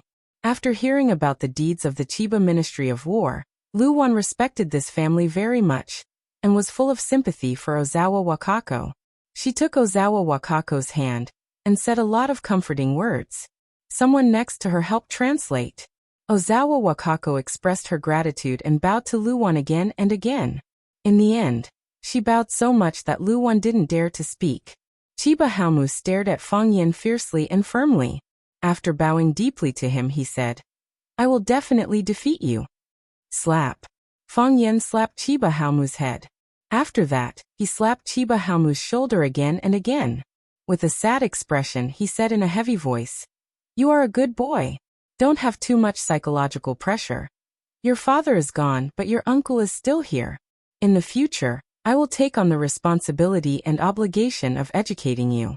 I believe that you will become an excellent swordsman, just like your father." Chiba Haomu's face turned red because of Fang Yan's slaps, but he couldn't lose his temper, because everything the interpreter said seemed to be for his own good.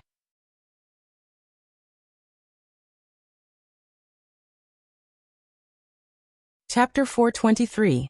The sky was bright, but because of the cold weather, The snow on the ground was still hard and squeaky when one stepped on it. Fang Yan accompanied Chiba Keiru on a small road in the countryside. The two of them were silent. They could only hear each other's breathing and the sound of the snow under their feet. Chiba Keiru was dressed in plain clothes and looked exhausted. There were wrinkles on her knees from kneeling for a long time, and there were some ashes on her hair. The past 2 days had really tormented the girl. She hadn't even taken a hot shower until now. Are all men like this? Chiba Keiru suddenly asked. Although she could already communicate in the Wuxia language after a long period of hard work, there were still some obstacles when it came to talking about things that were too profound. Therefore, she spoke very slowly. It was as if she was trying very hard to articulate her words. What? Fang Yan thought about it a few times before he understood her question. If there's a big country, there's no small family? If there's justice, there's no personal feelings? Chiba Keiru asked with reddened eyes. There were many things that she couldn't understand, so she asked her teacher alone. Fang Yan was her language teacher, and also the homeroom teacher of class 9. Fang Yan was silent. It was too difficult to answer. Mr. Fang, is my father really a good person? Chiba Keiru asked. Yes, Fang Yan said firmly. He had to give a definite answer. Otherwise, the death of Chiba Keiru would be meaningless. If he couldn't get the forgiveness of his beloved daughter, what was the point of being loved by the whole country? He's a good person and a great person. Then, Mr. Fang, will you be like him? For the country, for justice, you'll sacrifice yourself. You won't care about your wife's loneliness, your children's sorrow, and you'll say goodbye to them forever without saying goodbye? Fang Yan thought for a long time and answered honestly, I can't do it. I'm too greedy. I want to grow old with my wife. I want to be the guardian of my daughter forever. I want to take care of my parents and the old drunkard when they die. So I won't choose that way. Chiba Kaori stopped and looked at Fang Yan. She smiled silently, like a chrysanthemum blooming quietly in the wind. Mr. Fang, thank you for your answer, Chiba Kaori said softly. As wives, they hope to have a husband who will never leave them. As children, they want a father who can lean on them. My father was great, but he wasn't a good husband, a good father. Fang Yan wanted to say something to comfort her, but it seemed that all words had lost their power. Don't try to comfort me, because all consolation is useless. Sadness has always been a personal thing. Chiba Kaori saw through Fang Yan's hesitant expression and took the initiative to say, My father is gone, and my mother is going back to China. My brother will also go back. In Japan, he will receive guidance from the seniors in the dojo. My father's death will make him mature, and I believe that he will definitely become an outstanding swordsman. I will stay in Wuxia to accompany my father. Perhaps his soul has already reached Japan, to the place he fought for his entire life, to the Pheasant Mountain where he diligently practiced his swordsmanship every morning and night. But his body is still buried here. I want to stay and accompany him. He wasn't a good father, but I still love him as much as before. Will you return to Rosefinch? Fang Yan asked. Chiba Kaori shook her head and said, No. I knew it. Fang Yan sighed softly. Chiba Kaori was an outstanding student and a hard-working one. Because she had just arrived and had a language barrier, she had to understand the meaning of the words before she learned any subject. She had been at the bottom of the class for the previous few exams, but she was already above average for the final exam. Any responsible teacher would not want to lose a good student in their class. Mr. Fang, I don't hate you. I didn't leave Rosefinch because I hate you, Chiba Kaori said. I'm just afraid. I'm afraid that every time I go to class, I will think of my father when I see you. Until now, I still can't accept the fact that he has left. I can't bear that kind of suffering, and I'm worried that it will make me break down. I will leave Rosefinch, and I won't enter any other school. I will learn something that interests me in the future, and my favorite is the tea ceremony. I think that's what my father is happy to see. He wants me to focus on what I like, and I always feel that I still have a lot of time. Fang Yan looked at Chiba Kaori with sincerity and said, I respect your choice. We won't be teacher and student in the future, but we will still be friends. If you need anything, just come to me. No, you will always be my teacher, Chiba Kaori said seriously. People in Wuxia believe that a teacher for a day is a father for life. You are my teacher for a day, and you will always be my teacher. I understand everything you have done for my father. Perhaps Chiba Hao doesn't understand it now, but he will one day. He will know how magnanimous he must be to be able to help his opponent like this. She bowed deeply to Fang Yan, then jogged toward the dojo. There, her mother, brother, and Phantom were waiting to leave Swallow Dock with her. They would stay in Huaqing for a short while, then fly to Japan from there. To them it was a sad country. Her figure was thin, and her long hair was flying. Her back view was so desolate and sorrowful. She was smart, beautiful, and a girl who had lost her father. Fang Yan couldn't bear to look at her anymore, so he looked in another direction. "Hey, are you dumbfounded?" A girl with a rosy face shouted at him. No matter how bad the haze was, the sudden sight of two bright and beautiful faces would immediately brighten one's mood. This was a common problem for men. Two beautiful girls appeared in front of Fang Yan.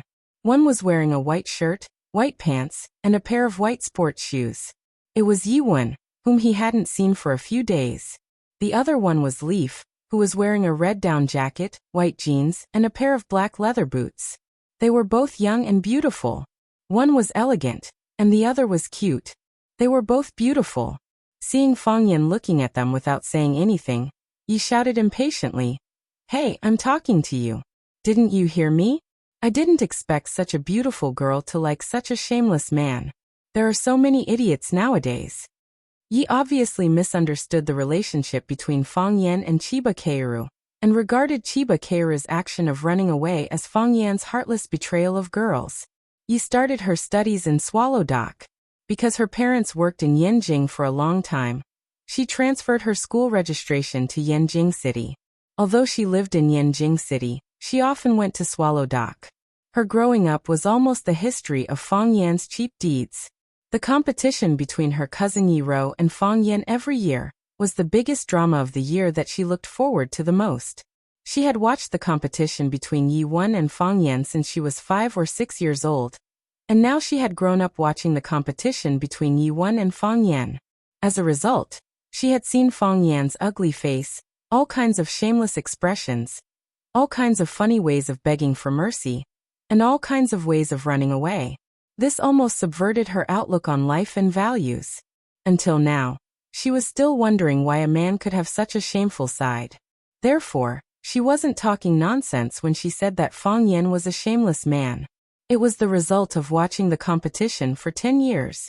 Moreover, because she was the most hardcore audience, she gnashed her teeth at Fang Yan's behavior every time. She was sharp-tongued and liked to sneer at Fang Yan.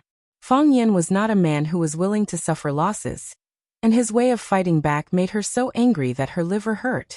In the competition before the new year, Fang Yan ran away, which made her extremely angry. How could such a guy with no chivalry be her sister's opponent? Fang Yan was a little angry and said, "You can scold me for being shameless, but don't scold your sister. What's wrong with her liking me?" In terms of eloquence, 10 Yezi were not as good as 1 Fang Huahua. Sure enough, Yezi was ashamed and annoyed. She said angrily, "How can you be so shameless? I'm not talking about my cousin. My sister doesn't like you." "How do you know your sister doesn't like me? What if she likes me? You said that those who like me are idiots. Isn't that calling your sister an idiot?" Fang Yan said to Yi Wen, who looked calm and indifferent, as if she didn't care about anything. "Of course I know. How could I not know?" Yezi reached out and took Yi Wen's arm, saying, "My sister is such an excellent, elegant, and beautiful woman. How could she like a man with no taste, no looks, and a vicious mouth like you? Do you think my sister is blind? Only the person involved knows about this kind of thing. What right do you, an outsider, have to say such things? Okay, then I'll let the person involved tell you personally." Yezi turned around and took Yi Wen's arm, saying, "Sister, tell him. Do you not like him?" Yi Wen looked at Yezi in silence. "Sister, just tell him." Yezi showed her divine skill of acting coquettishly again. The girls of Swallow Dock didn't know how to act coquettishly, but they knew how to roll up their sleeves and fight. Yezi had lived in Yanjing City for a long time, so she learned this powerful skill. She shook her petite body and said, "Sister, say something. Say something. I want him to be convinced of his defeat." "I like him," Yuan said softly. In an instant the wind stopped, the clouds dispersed, and everything was still.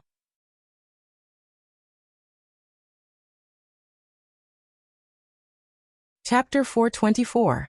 How could he do this? How could he do this? For no reason, inexplicable, and sudden. Why did he suddenly confess to her? Fang Yan's face was flushed, and his heart was beating fast. His hands became redundant for no reason. It was wrong to put them in front of his chest, in his pocket, and even put them vertically on both sides of his trouser legs. Fang Yan was so anxious that he was sweating profusely. Where should he put his hands? Where did he put them before? He wasn't mentally prepared at all. How could she like him? How could she like him? She was such a proud woman. She was such a lonely woman. She was such a violent woman. She beat herself up again and again, year after year. She wanted to die. She was a violent woman who had a mouth to eat but no face to see others. Fang Yan was not a fool. He could feel that Yi Gentle treated him differently from others. Whether it was when she received Fang Yingxiong's call and beat him up in front of all the students in Huaxing, or when she single-handedly challenged the Japanese sword god Chiba, she was always on his side. However, this was the style of Swallow Dock, and this was what the people of Swallow Dock should do. Just like him and Bailey Liu, the two of them would fight and kill each other when they met. If one of them was in danger or in trouble, the other would definitely fight hard to save him. Some people said that on the battlefield, the one you could entrust your back to was your brother. But in Swallow Dock, you could leave your back completely defenseless to everyone else. Oh, except for Bai Xiao. Except for Kai Dongsheng. Except for Chen Keita and Li Guangwen and Gu Kite. These people either snatched Fang Yan's woman or Fang Yan's limelight. Anyway, he didn't like them. Bai Xiao snatched Fang Yan's woman and Fang Yan's limelight. Every time he saw him, he wanted to beat him up. He felt that he and Yi Ro were confidants and friends who had a tacit understanding. Why did they have a tacit understanding again? Why did he have this feeling when facing Qin Yitian? Or could it be that, as long as it was a beautiful girl, Fang Huohuo would have a tacit understanding with them? Fang Yan was very distressed. He felt that he should find more girls to test if he could communicate with all the beautiful girls. More than friends but not lovers. He felt that this was the true state of Yi Ro's feelings for him. How did she fall for him? Don't you know you're making me proud? Yezi was even more surprised and unprepared. She widened her eyes and opened her mouth wide like a little fish spitting bubbles. Puff, puff, puff, puff, puff. After being stunned for a long time, she finally came to her senses. She grabbed Yi Ro's arm and shook it desperately.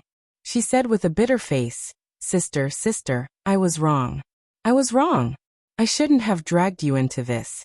You're saying this because you're mad at me, aren't you?" Yi Ro looked at her calmly and did not answer her question. "Sister, are you serious?" Yezi stopped acting coquettishly and asked with a serious face. "I'm not joking," Yi Ro said. She would never joke about matters of the heart. If she liked someone, she liked him. If she didn't like him, she didn't like him. Why did she have to cover up or deny it? That was not in line with her character. She didn't cover up. She was just not good at expressing it. He is Fang Yan, isn't he?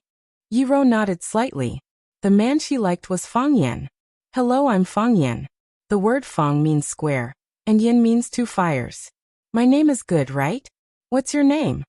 He said when they met for the first time. At that time she was 5 and he was 6. My name is Yi Ro.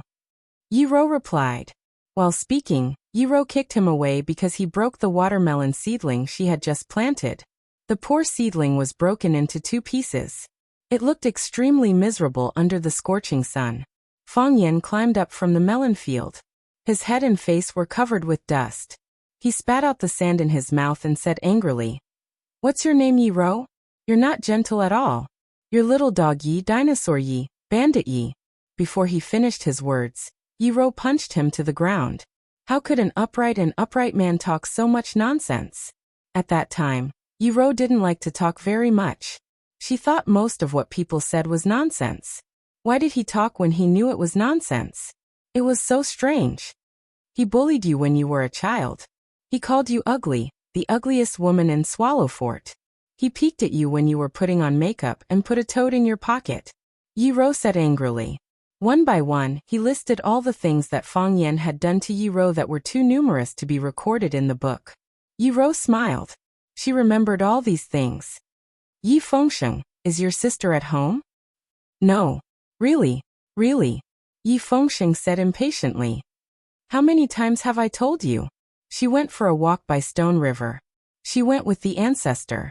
If the ancestor doesn't come back, she won't come back. That's great. Can I put this toad in her pocket? I don't think that's a good idea. Yi Fengsheng, are you betraying us? Look at my face. Look at how she beat me. You can fight back. Yi Fengsheng said. If I can fight back, why would I put a toad in her pocket? You keep watch for me. I'll put the toad in her pocket. Didn't you say she hates this kind of thing with thick hair all over its body? It's disgusting to touch. Yi Ruru stood by the window and looked into the room. Fang Yan tiptoed in and opened Yi Ruru's wardrobe. He was dazzled by the dazzling array of women's clothes in the wardrobe. He grabbed a coat and sniffed it. Then he put a toad in the pocket of her sportswear that she often wore.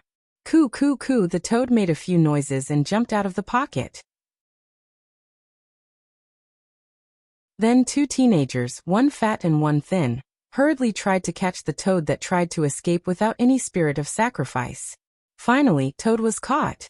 Yi Ro walked into the room and beat them up without worry. Sister. Yi Ro was very anxious and said, look at him. Thick lips, flat nose, one big eye and one small eye. Fang Yan thought about his appearance seriously and said angrily, Hey little Yi Ro, which eye is big and which is small? They're all the same, okay? Humph. Yi Ro snorted at Fang Yan and continued to criticize Fang Yan's shortcomings. She said, he's not handsome at all. He doesn't have any temperament. He's not tall or burly. Most importantly, his character is terrible. He can't beat you in a fight. Every time you fight, he will lie on the ground and beg for mercy. Once, he said if you let him go, he will recognize you as his master. Why do you like him? Sister, the man you like should have the appearance of Lu Dehua, the temperament of Tony Liang, and the self-restraint of Chen Daoming. He should wear a decent suit and drink red wine or whiskey elegantly. He should have a magnetic voice and a gentle and loving look in his eyes. Look at Fang Yan. What does he have? You're so excellent. What kind of man can't you find? Why do you have to like him? Yes, why do I have to like him? Fang Yan was also very interested in this question. Except that I'm a little more handsome than others, I don't have many advantages. Yi Ro brushed away a lock of hair on her forehead. Her voice was calm, gentle, and firm. But I just like it. Sister. Yi Ro stamped her feet angrily. She knew her sister's character. No one could change her mind once she made up her mind.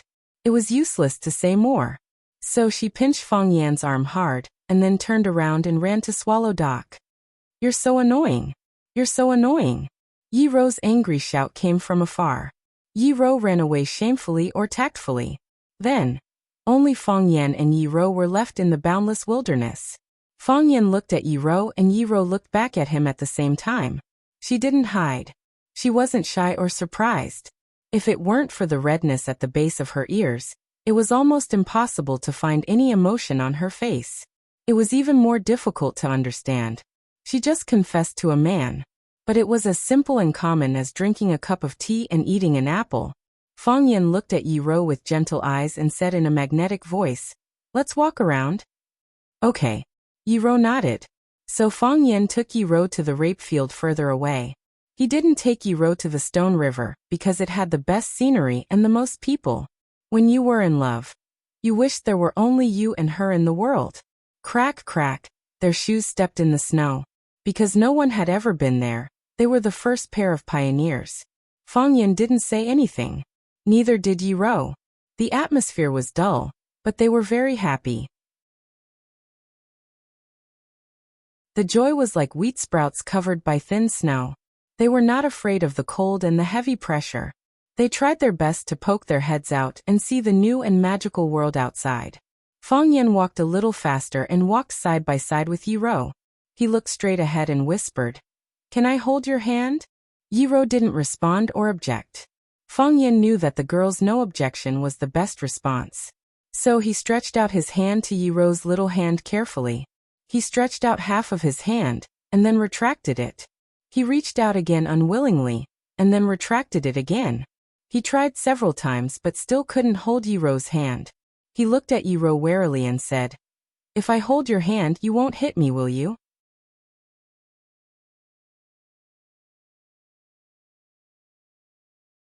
Chapter 425. It was not because Fang Yan was paranoid, but because he had suffered a lot from Yiro's punches.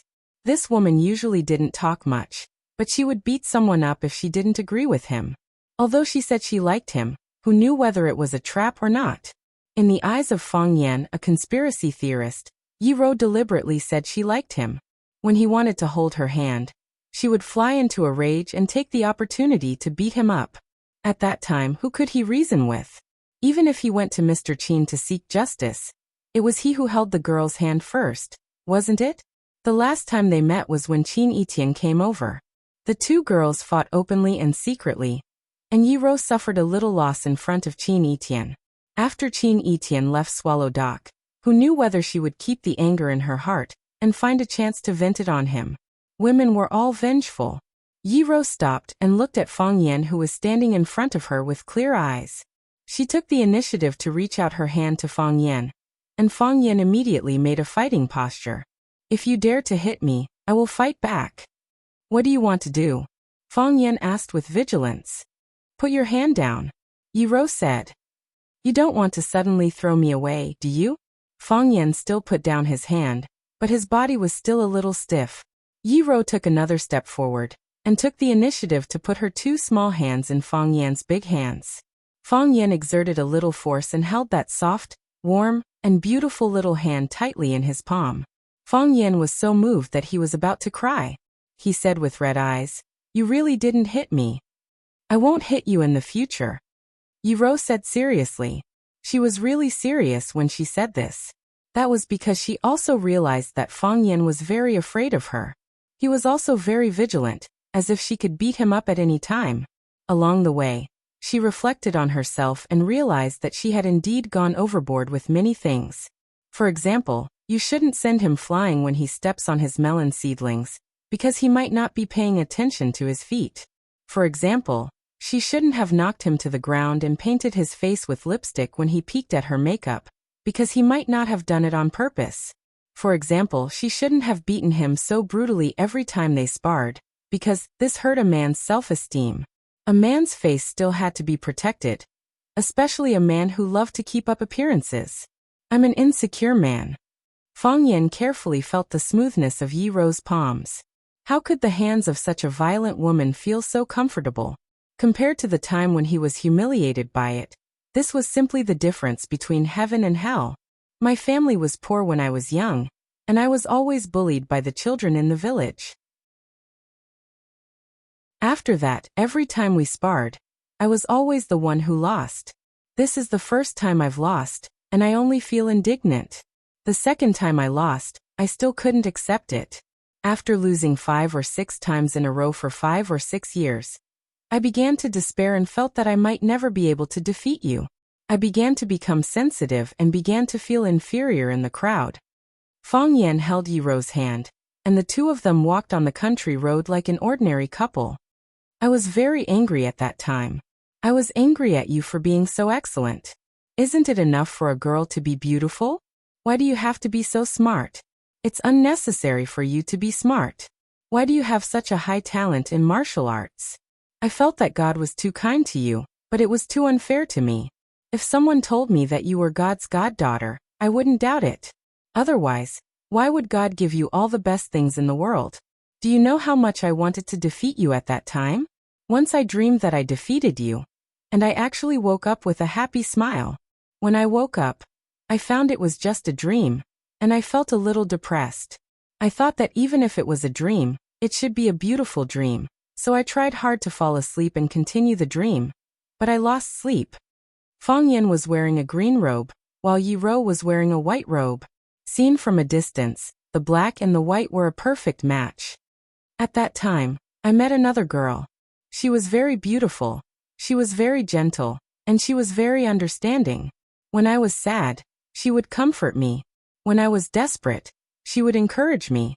When I was injured, she would clean and bandage my wounds. When I scolded you. Speaking of this, Fang Yan hurriedly glanced at Yi Ro and found that she wasn't angry, so he continued, she would also scold you with me, blaming you for beating me like this. Compared with you, I felt that she was an angel sent by God to save me. At that time, I felt that all the suffering I had endured had been rewarded.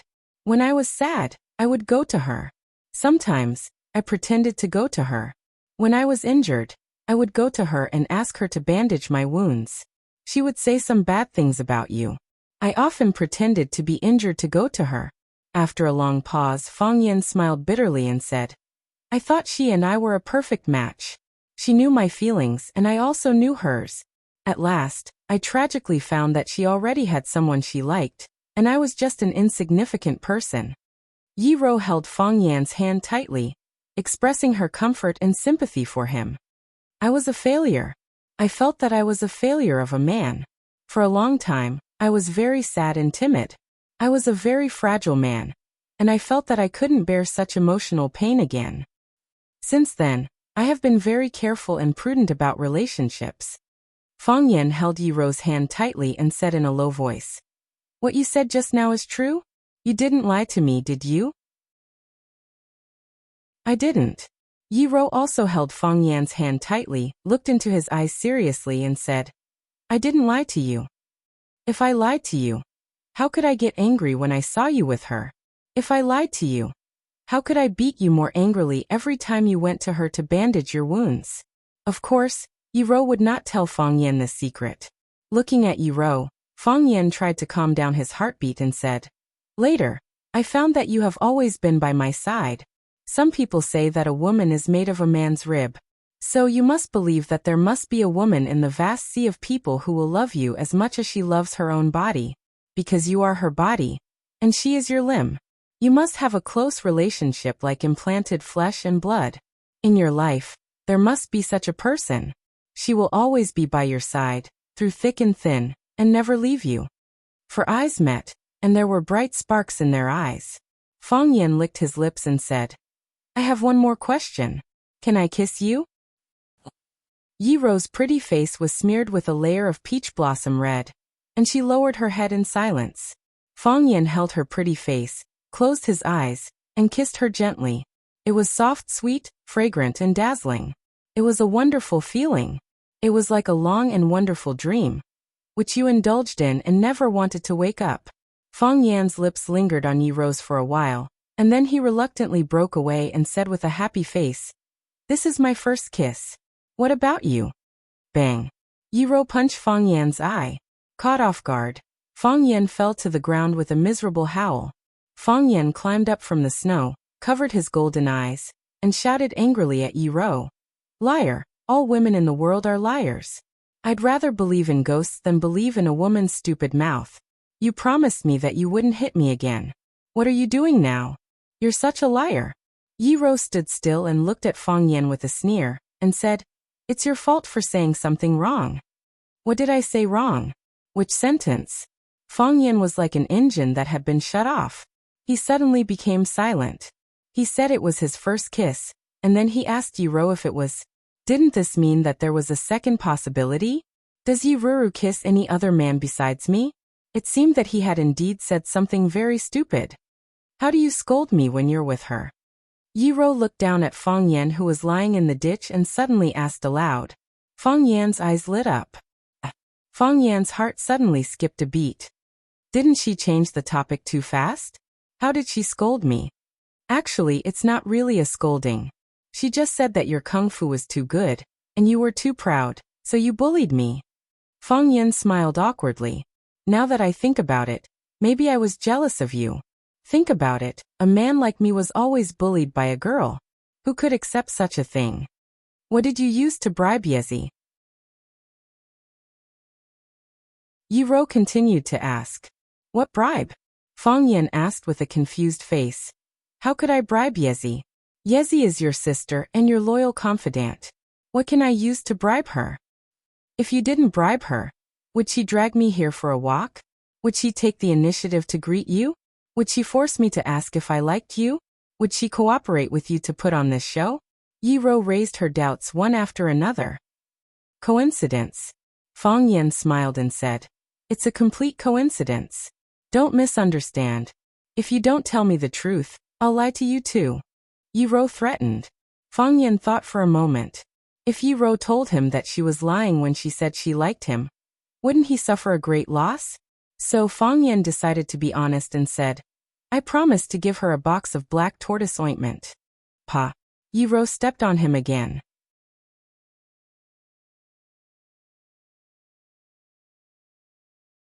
Chapter 426. Yi Rou had planted 2 moles, Fang Yingying and Fang Haohan, on his side, or they might have taken the initiative to surrender, which made Fang Yan feel that he had suffered a great loss. He had also tried his best to persuade Fang Yingying and Fang Haohan to be his double spies, which meant that they seemed to be helping Yi Rou, but in fact they were helping him. They nodded without blinking an eye. Fang Yan had completely given up on these 2 guys who betrayed him. Originally, Fang Yan couldn't bribe Yezi. Yezi was Yi Rou's hardcore fan, so it was impossible for her to betray Yi Rou and sell any information about her. Moreover, she and Fang Yan had always disliked each other. She thought Fang Yan had no backbone and integrity, while Fang Yan thought she talked too much nonsense by acting coquettishly and cute. They often quarreled when they met, and even recently, they often made sarcastic and vicious attacks on each other. However, the arrival of Qin Etian solved this problem for Fang Yan. When Qin Etian came to Swallow Dock to pay a New Year's visit, he brought a lot of valuable and rare gifts. One of them was Xiangui ointment, which was hard to find in the human world. The so-called Xiangui was also called the fire turtle. Its whole body was red, and it was mostly born in the sea or valley of volcanic eruptions. It was said that this kind of turtle was very spiritual. It could predict the volcanic eruption months in advance, and then migrate in groups. It lived in volcanic rocks for a long time, and volcanic rocks had excellent skincare and beauty effects. Therefore, the turtle shell on its body was a pure natural beauty product. When Fang Yan chatted with Yi Fengsheng, he deliberately explained the effects of Xiangui ointment in detail, and Yi Fengsheng naturally conveyed this to Yezi. Yezi's mother's birthday was coming, and as a daughter, she was worried about what special gift to give her mother. How could she remain rational when she heard that there was such a thing? She begged Yi Fengsheng to ask Fang Yan for Xiangui ointment, even if it was something in exchange. Yi Fengsheng brought her to Fang Yan, and asked her to personally discuss the deal with Fang Yan. After some intense and friendly communication, Yezi agreed to Fang Yan's small condition. Of course, Fang Yan also promised to give Yezi a black turtle ointment as a thank you gift. But he didn't expect that Yi Rou would still see through his covert cooperation. Fang Yan had some confidence in his acting skills. Yi Rou's eyes widened and her mouth opened wide like a little goldfish spitting bubbles. Her incredulous expression was at the level of a movie queen. How did Yi Rou find out? Yi Rou violently beat up Fang Yan. She stepped on Fang Yan's chest and shouted, "Tell me, do you like me?" "I like it," Fang Yan replied embarrassedly. He felt that he must have blushed because he was too embarrassed to look into Yi Rou's eyes. However, he also wanted to look into Yi Rou's eyes. He wanted to see the look on her face when she heard the answer, to see her cute expression when she was shy. How could he like Yi Rou? How could he not like Yi Rou? When you understand the truth of the matter, when you know more about this woman, when you knew that she disobeyed the arrangements of her family, and accepted the dual request from the Fang family year after year, when you were in danger, she was the first to rush to the city thousands of miles away to rescue you. When you were in danger, when you saw her face filled with sorrow as she watched the tragic scene when she broke free from the net, and when those birds flew away, her expression of joy and relief, the conflicts when you were young became beautiful marks in your memory. The fights and quarrels and being beaten became the flowers blooming on both sides of your life. Every interaction was lovely, and every contact was worth remembering. When you realized that even being bullied by her became a kind of sweetness. Is this the legendary arrival of love? Yi Rou blushed slightly. Then she withdrew her foot with satisfaction and said, "I also want a black turtle ointment." Then she turned around and walked towards the village. She walked gracefully and briskly. Fang Yin was lying in the rape field with a happy and sweet smile on his face. All of a sudden, he felt that he had become a Superman, and that he had the whole world. Yi Ro. Fang Yin shouted at Yi Ro's back. Yi Ro's body slightly paused, but she didn't look back. Yi Ro. Fang Yin shouted at the vast sky. The clouds in the sky dispersed, and no clouds stopped for him. When you like someone, you want to let the whole world know. Yi looked at Fang Yin strangely and said, "Why does my sister like you?" Fang Yin smiled with his eyes narrowed into slits and said, "Why can't she like me? She and I are childhood sweethearts. We are the two most outstanding young men in Swallow Fort, the first and second in Jianghu." Yi sneered and interrupted Fang Yan's self-praise. She said disdainfully, "What kind of childhood sweethearts are you? When did you pick green plums with my sister? When did you ever ride a childhood horse with my sister? Except that you were beaten black and blue by her. What else do you have to show off?" Fang Yan was so angry that he retorted, "Did your math teacher teach you Chinese? I was just making an analogy. Childhood sweethearts don't necessarily have to pick green plums and ride with each other. It can also mean that we grew up together. Your sister has seen me in open crotch pants. Have you seen it?" "Hooligan." Yi kicked him.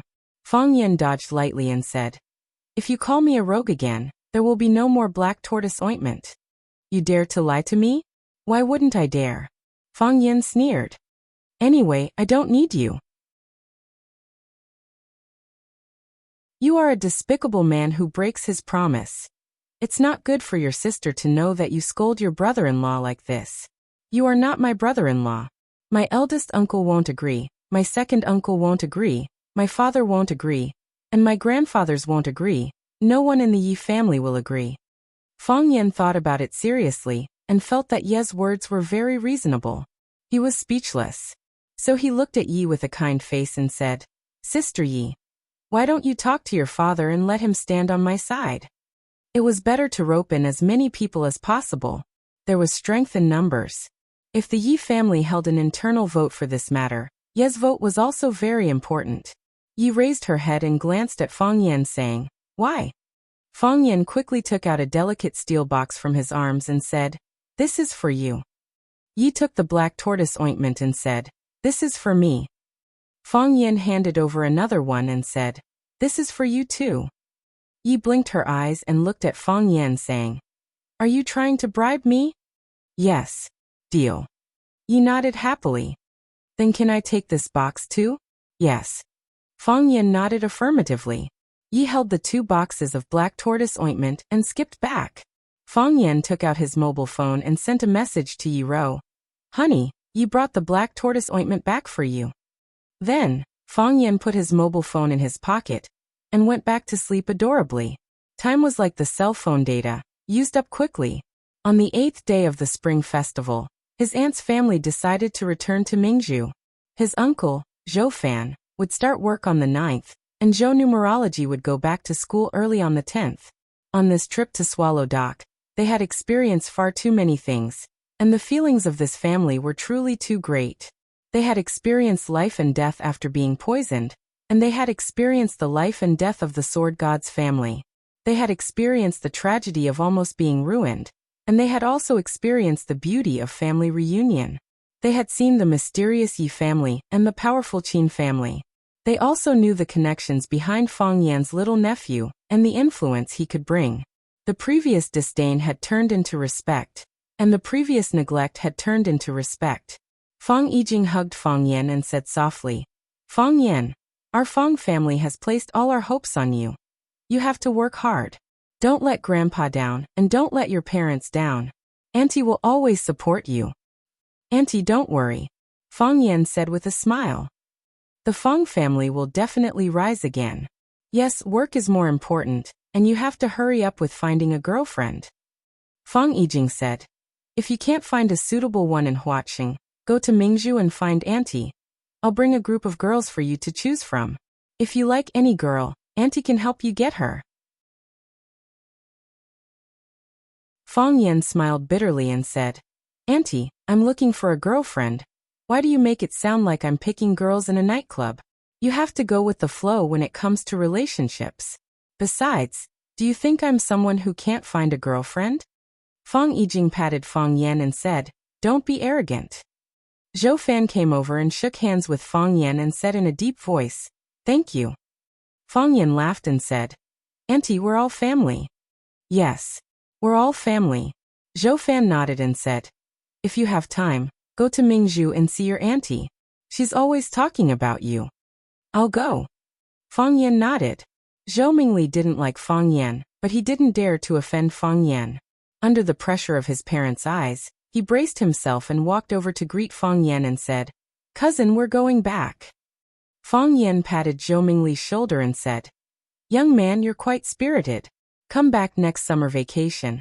I'll show you what it's like to split bricks in the air." Zhou Mingli was so scared that his face turned pale, and he kept stepping back. Fang Yingying pushed Fang Hui out. The old man sat in a wheelchair, watching his daughter and son-in-law walk out of the courtyard with big and small bags in their hands. His smile was lonely and sad.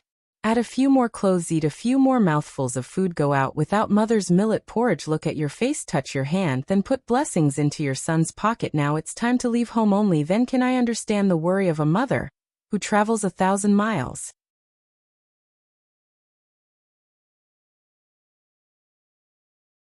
Chapter 427. On the 6th day of the new year, the core members of Swallow Fort's handsome men team gathered together again. They hunted 2 rabbits and a few pheasants in the back of the mountain. Zhu Ziden was lucky enough to catch a vegetable snake and brought a few kilograms of dried mushrooms and vegetables from home to stew them in a big pot.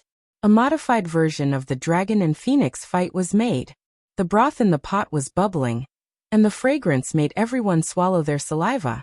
Swallow Fort didn't have to worry about food and water, and they were fed well during the new year. But for some reason, no matter how good the food at home was, it couldn't compare to a big pot outside.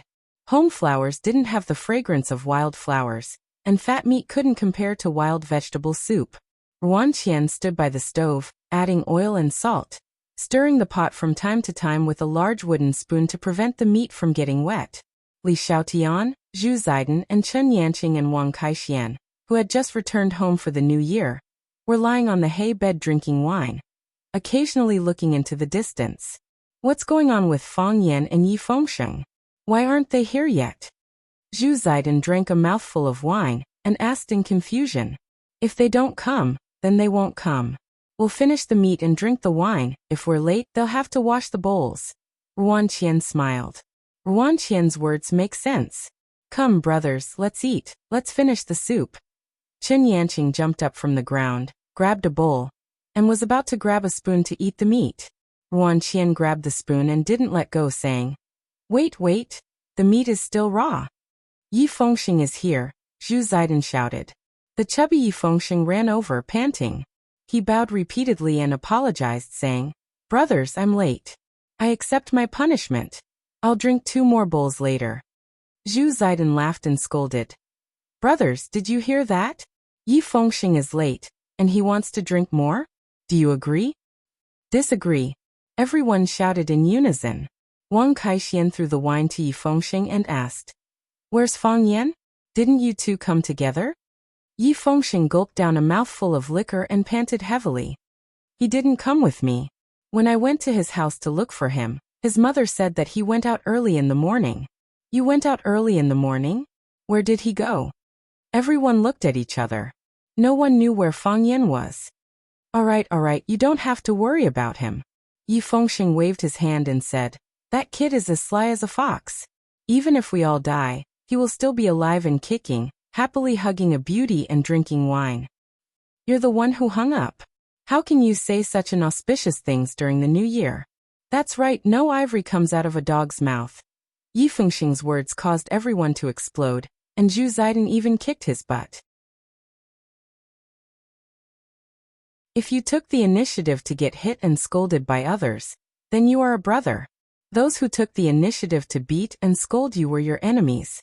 He's coming, he's coming. Wang Kaixian pointed in the direction of Shihizi and shouted.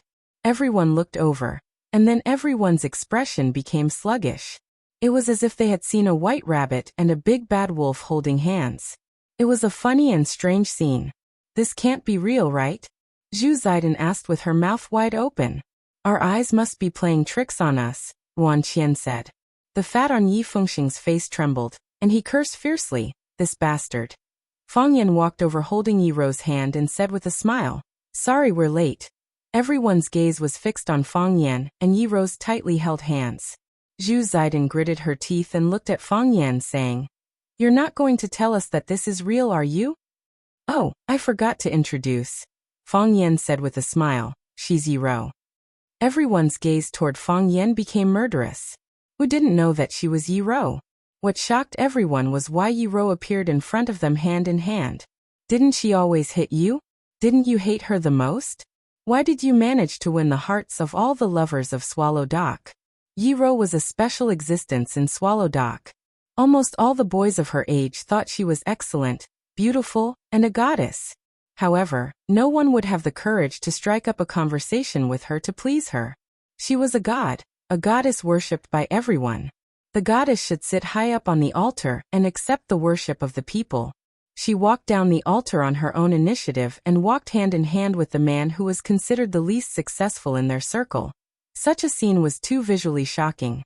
This was also the reason why everyone was so surprised but couldn't ask because of Yi Ro's presence. She's my girlfriend, Fang Yan said embarrassedly. You should call her sister-in-law. Zhu Ziden was extremely angry and said, I'm older than you. How can you call her sister-in-law? Fang Yan looked at Yi Ro with a smile and said, they all thought you were barbaric and violent before, so they don't respect you much now. Don't be angry with them. So Zhu Ziden hurriedly greeted Yi Ro respectfully and bowed. Hello, sister-in-law. Hello, sister-in-law. Wang Kaixian and Chen Yanqing also hurriedly came to greet Yi Ro. This officially confirmed the relationship between Fang Yan and Yi Ro. Yi Fengxing grabbed Fang Yan and shouted angrily. I went to your house to find you, but you went to my house. Yes. I chatted with the ancestor for a while and drank a cup of Maojian tea. When Ro finished practicing, we came over together, Fang Yan said with a smile. You're not late, right? You and my sister are really together? Exactly what you think, Fang Yan said with a smile. Don't you think we're a good match? A good match. Yi Fengxing glanced at Yi Ro and didn't dare to continue. He was also quite afraid of his sister, even though Yi Ro had never hit or scolded him. Yuan Qian was smarter.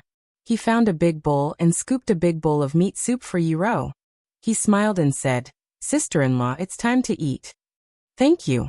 Yi Ro blushed and took the bowl of meat soup. Fang Yan took the initiative to get a bowl of meat soup, and sat cross-legged on a pile of licorice with a few friends. He said, the date of departure has been decided? I'm leaving tomorrow, Zhu Ziden said. To the North Sea.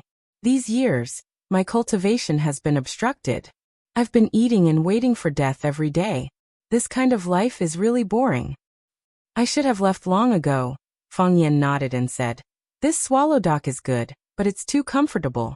A peaceful mind is suitable for cultivation, but a murderous mind is suitable for improving martial skills. The border is a good place. Kill a few more brats who invade our territory, and maybe you'll break through again. I'm not in a hurry, but my family has already arranged for me to go to Flower City in a while. My brother is developing in the north, so I'll go to the south. Li Xiaotian said with a smile. At that time, Fang Yan will have to take care of me. Don't worry. Fang Yan nodded and said, I'll introduce a few friends to you when I go to Flower City. Yuan Qian glanced at Yi Ro and said, Uncle Donghai is going down to train after the new year. I'll be third uncle's secretary. Lin Donghai had worked by Yi Daoling's side for many years, and now he was going to work in Jingjin City. He could be considered a daughter-in-law of many years becoming a mother-in-law. With Lin Donghai being sent down, Yi Daoling lacked a usable person. This time, he didn't choose from the Yi family's direct descendants or collateral descendants. Instead, he chose the smart and careful Yuan Qian. This also showed the Yi family's attitude. Swallow Dock was everyone's Swallow Dock. The Yi family was willing to lead everyone to a brighter and better future. Through the last incident, the Yi family was finally willing to stand up and be the leader of Swallow Dock. Everyone praised Yuan Qian. telling him to perform well and strive to become a capable person like Uncle Donghai in the future. Ruan Qian smiled shyly and said, "The person third uncle values the most is Fang Yan. If Fang Yan is willing, then I won't have a chance." "You can't say that." Fang Yan encouraged Ruan Qian. "Last time, I talked with third uncle. He has a very clear understanding of your abilities. He chose you as his secretary after careful consideration. Otherwise, why didn't he use Yi Fengsheng? Why didn't he use Zhu Ziden or Li Xiaotian? I will work hard," Ruan Qian said with a firm gaze. Chun Yanqing was going to take a temporary position in a city or county after the new year to prepare for future promotions. Wang Kaixian was going to study at a military academy. In the future, he was going to walk the military path like his father. Other than Yi Fengsheng, the youths of Swallow Dock were about to go their separate ways. Yi Fengsheng was in a very bad mood. He raised the bottle of liquor in his hand and proudly declared, "Each of you have your own path. Each of you have your own place to go. I will stay at Swallow's Dock to help watch over the house. I wish you all a bright future and a bright future." Fang Yan glanced at Yi Fengsheng and sighed softly. "We'll go to Yanjing again in a couple of days and have a good talk with third uncle. You have to go out for a walk. If you really can't, you can come with me to Huaqing. With everyone together, you won't have to worry about not having a bowl of rice to eat." "That's right. Why don't you come with me to the North Sea?" Zhu Ziden said. "Let's go to the military academy." Wang Kaixian grinned. "I was just worried that I would be bored inside alone." Yuan glanced at Yi Fengsheng and said, "Do whatever you want. Ask for whatever you want. No one can help you. The only person who can help you is yourself. If you don't even have the courage to go out, how can you climb to the peak of martial arts?" Yi Fengsheng was stunned for a long time. Then he happily jumped up from the ground and ran towards the village. His running posture was very strange. He looked like a big black bear running left and right. Everyone laughed for a while, feeling happy for him from the bottom of their hearts. Fang Yan raised the wine bottle in his hand and said, "A good man's ambition is to travel far and wide. Going home is to find the best girl. This separation is for the sake of a better reunion in the future. Everyone, I wish the Prince Charming team of Swallow Dock a bright future and success." Clang.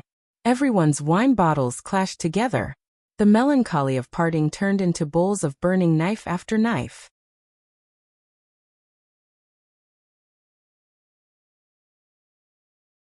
Chapter 428. A few days after the new year, the snow on the road had mostly melted.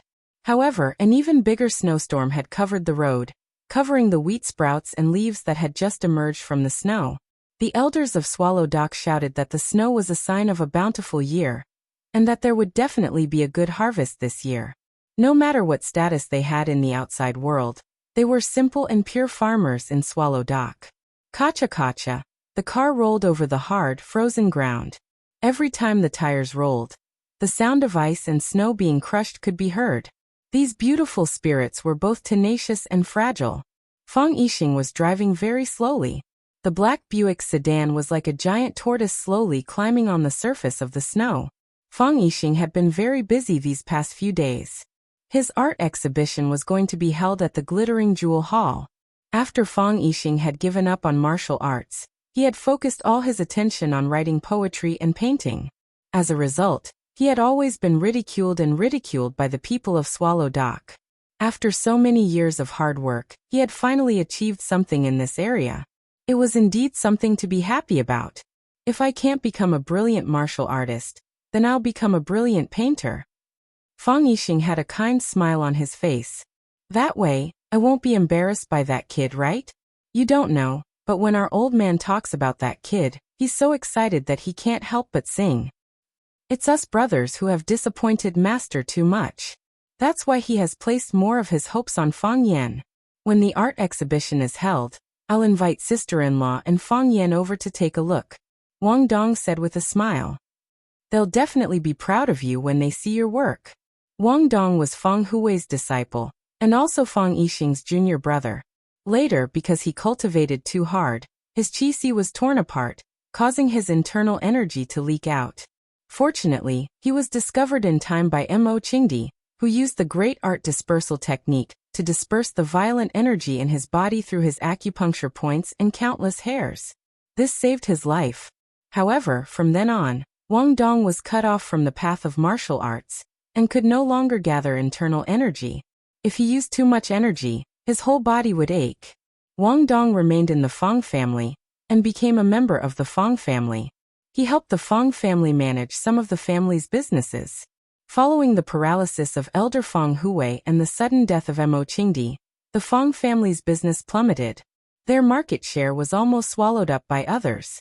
Since Wang Dong didn't have a place to use his skills in Beijing, he could only work as an assistant to Fang Yixing's art exhibition. When Fang Yixing was rushing between Swallow Dock and Swallowjing City, Wang Dong acted as his temporary driver. "Yes, we have to bring them to have a look," Fang Yixing said with a smile, but there was a desolate look on his face. "If we don't give that fellow a good shock, I'm afraid we won't be able to control him. I heard that he's dating a child from the Yi clan. Isn't he afraid that the Yi clan will break his legs? Let the children handle their own matters," Wang Dong consoled him. "If this matter really succeeds, then it'll be a match made in heaven for our Swallow Dock. In the past, I felt that Fang Yan and Miss Yi looked like a couple. The Yi family's attitude was important, but it wasn't the most important. The key is still Miss Yi's choice. Yes, I'm very satisfied with the Yi clan's daughter's appearance and character. It's just that she's too unsociable, and her martial arts are a bit too high. I'm afraid that Fang Yan will be bullied." Fang Yixing thought of his son's miserable state every time he sparred with Yi Rou. He couldn't help but worry about his son's future marriage. If he married a girl like Yi Rou, wouldn't he get beaten up every 3 days and beaten up every 5 days? When it came to marrying a wife, it was naturally better to have a virtuous and loyal wife. Wang Dong laughed heartily. "Senior, there's no use worrying about this. Miss Yi is proud and arrogant. There are quite a few youngsters in Swallowjing who like her. However, Fang Yan was able to succeed. Naturally, he has his outstanding points. Moreover, who knows if this is someone's private affair, and Fang Yan enjoys it." Fang Yixing was a bit angry. He thought to himself, "Could it be that my son was born to be so cheap that he likes to be beaten?" Pa! The car window was hit by a huge object, causing a muffled sound. Bang! Wang Dong slammed on the brakes. The heavy car skidded a few times on the layer of ice and snow before coming to a stop. Wang Dong didn't immediately open the car door to check. Instead, he sat in the driver's seat and looked around vigilantly. The red and white object had already slid to the ground. A shocking brownish-red bloodstain had fallen onto the car window.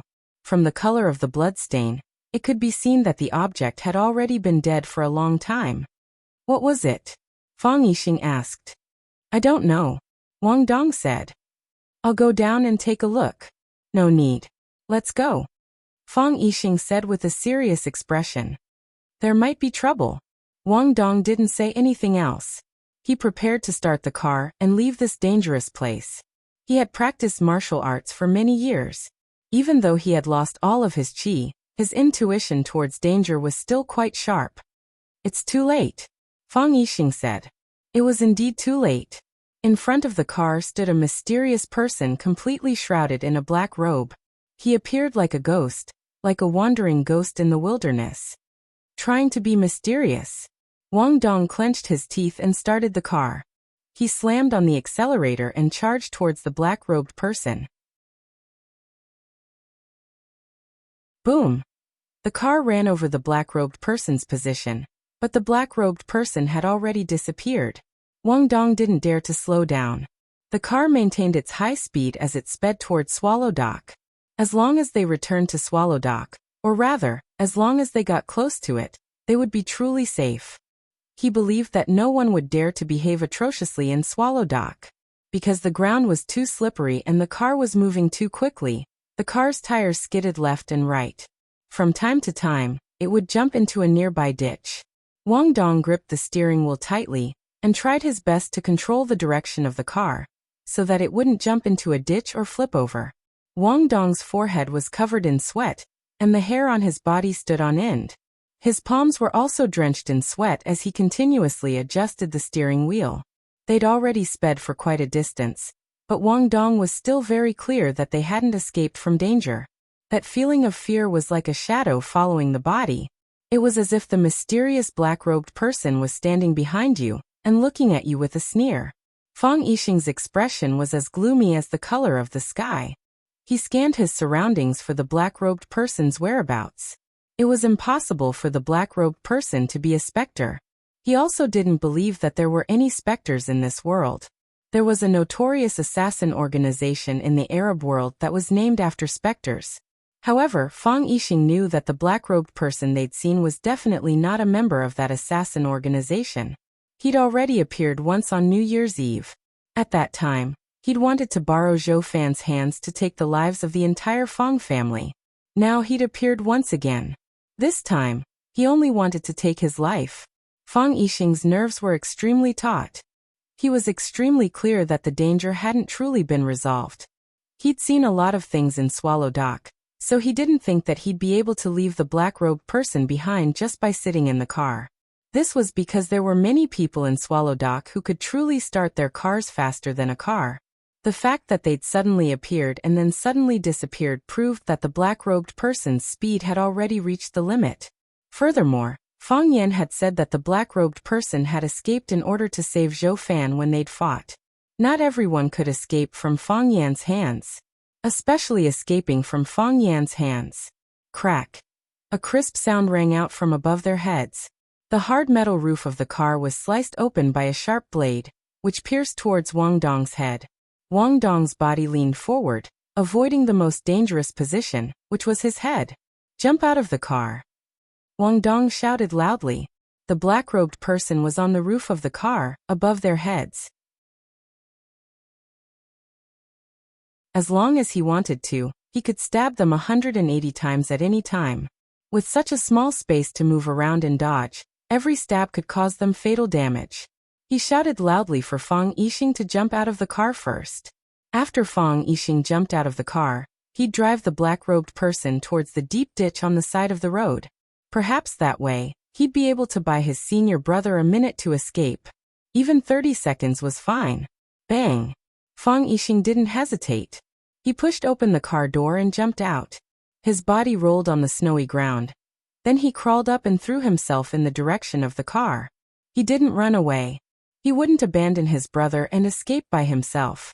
Moreover, he was extremely clear that even if he wanted to escape, his chances of success were extremely low. If he stood together with his brother and gathered all of his weak strength together, then perhaps he'd be able to struggle for a chance at survival. When Wang Dong heard the sound of a car door opening behind him, he forcefully turned the steering wheel and drove the black-robed person towards the deep ditch on the side of the road. Don't you like to hitch a ride? He wanted to bring the black-robed person into the ditch. Crack! Another blade pierced through the roof of the car. This time, it was still aimed at the top of Wang Dong's head. Wang Dong's body leaned towards the back seat, but because he was too slow, the blade sliced off the tip of his nose. Fresh blood violently gushed out, quickly dyeing his mouth and clothes red. His mouth was filled with large mouthfuls of blood. Even if he coughed, he'd spit out blood. He firmly stepped on the accelerator. Even if he died, he'd drag the black-robed person down. Crack! Another blade pierced through. This time, the blade was both fast and ruthless. It directly pierced through the top of Wang Dong's head. Wang Dong opened his eyes wide with unwillingness. His hands powerlessly fell to the ground. The forcefully twisted steering wheel quickly returned to its original position, emitting a whining sound. At this moment, the car leapt into the air and fell towards the deep ditch on the side of the road. Finally, he'd bought his senior brother a minute of time. Even if it was only 30 seconds, he was willing to trade his life for it. You're tuning in to the Li Mei's Wuxia Whispers YouTube channel. We're so grateful for your support, and don't forget to subscribe to join us on this incredible journey through captivating stories. Your generosity through donations truly makes a world of difference, as it's the primary source of revenue that allows me to expand and enhance this channel for you.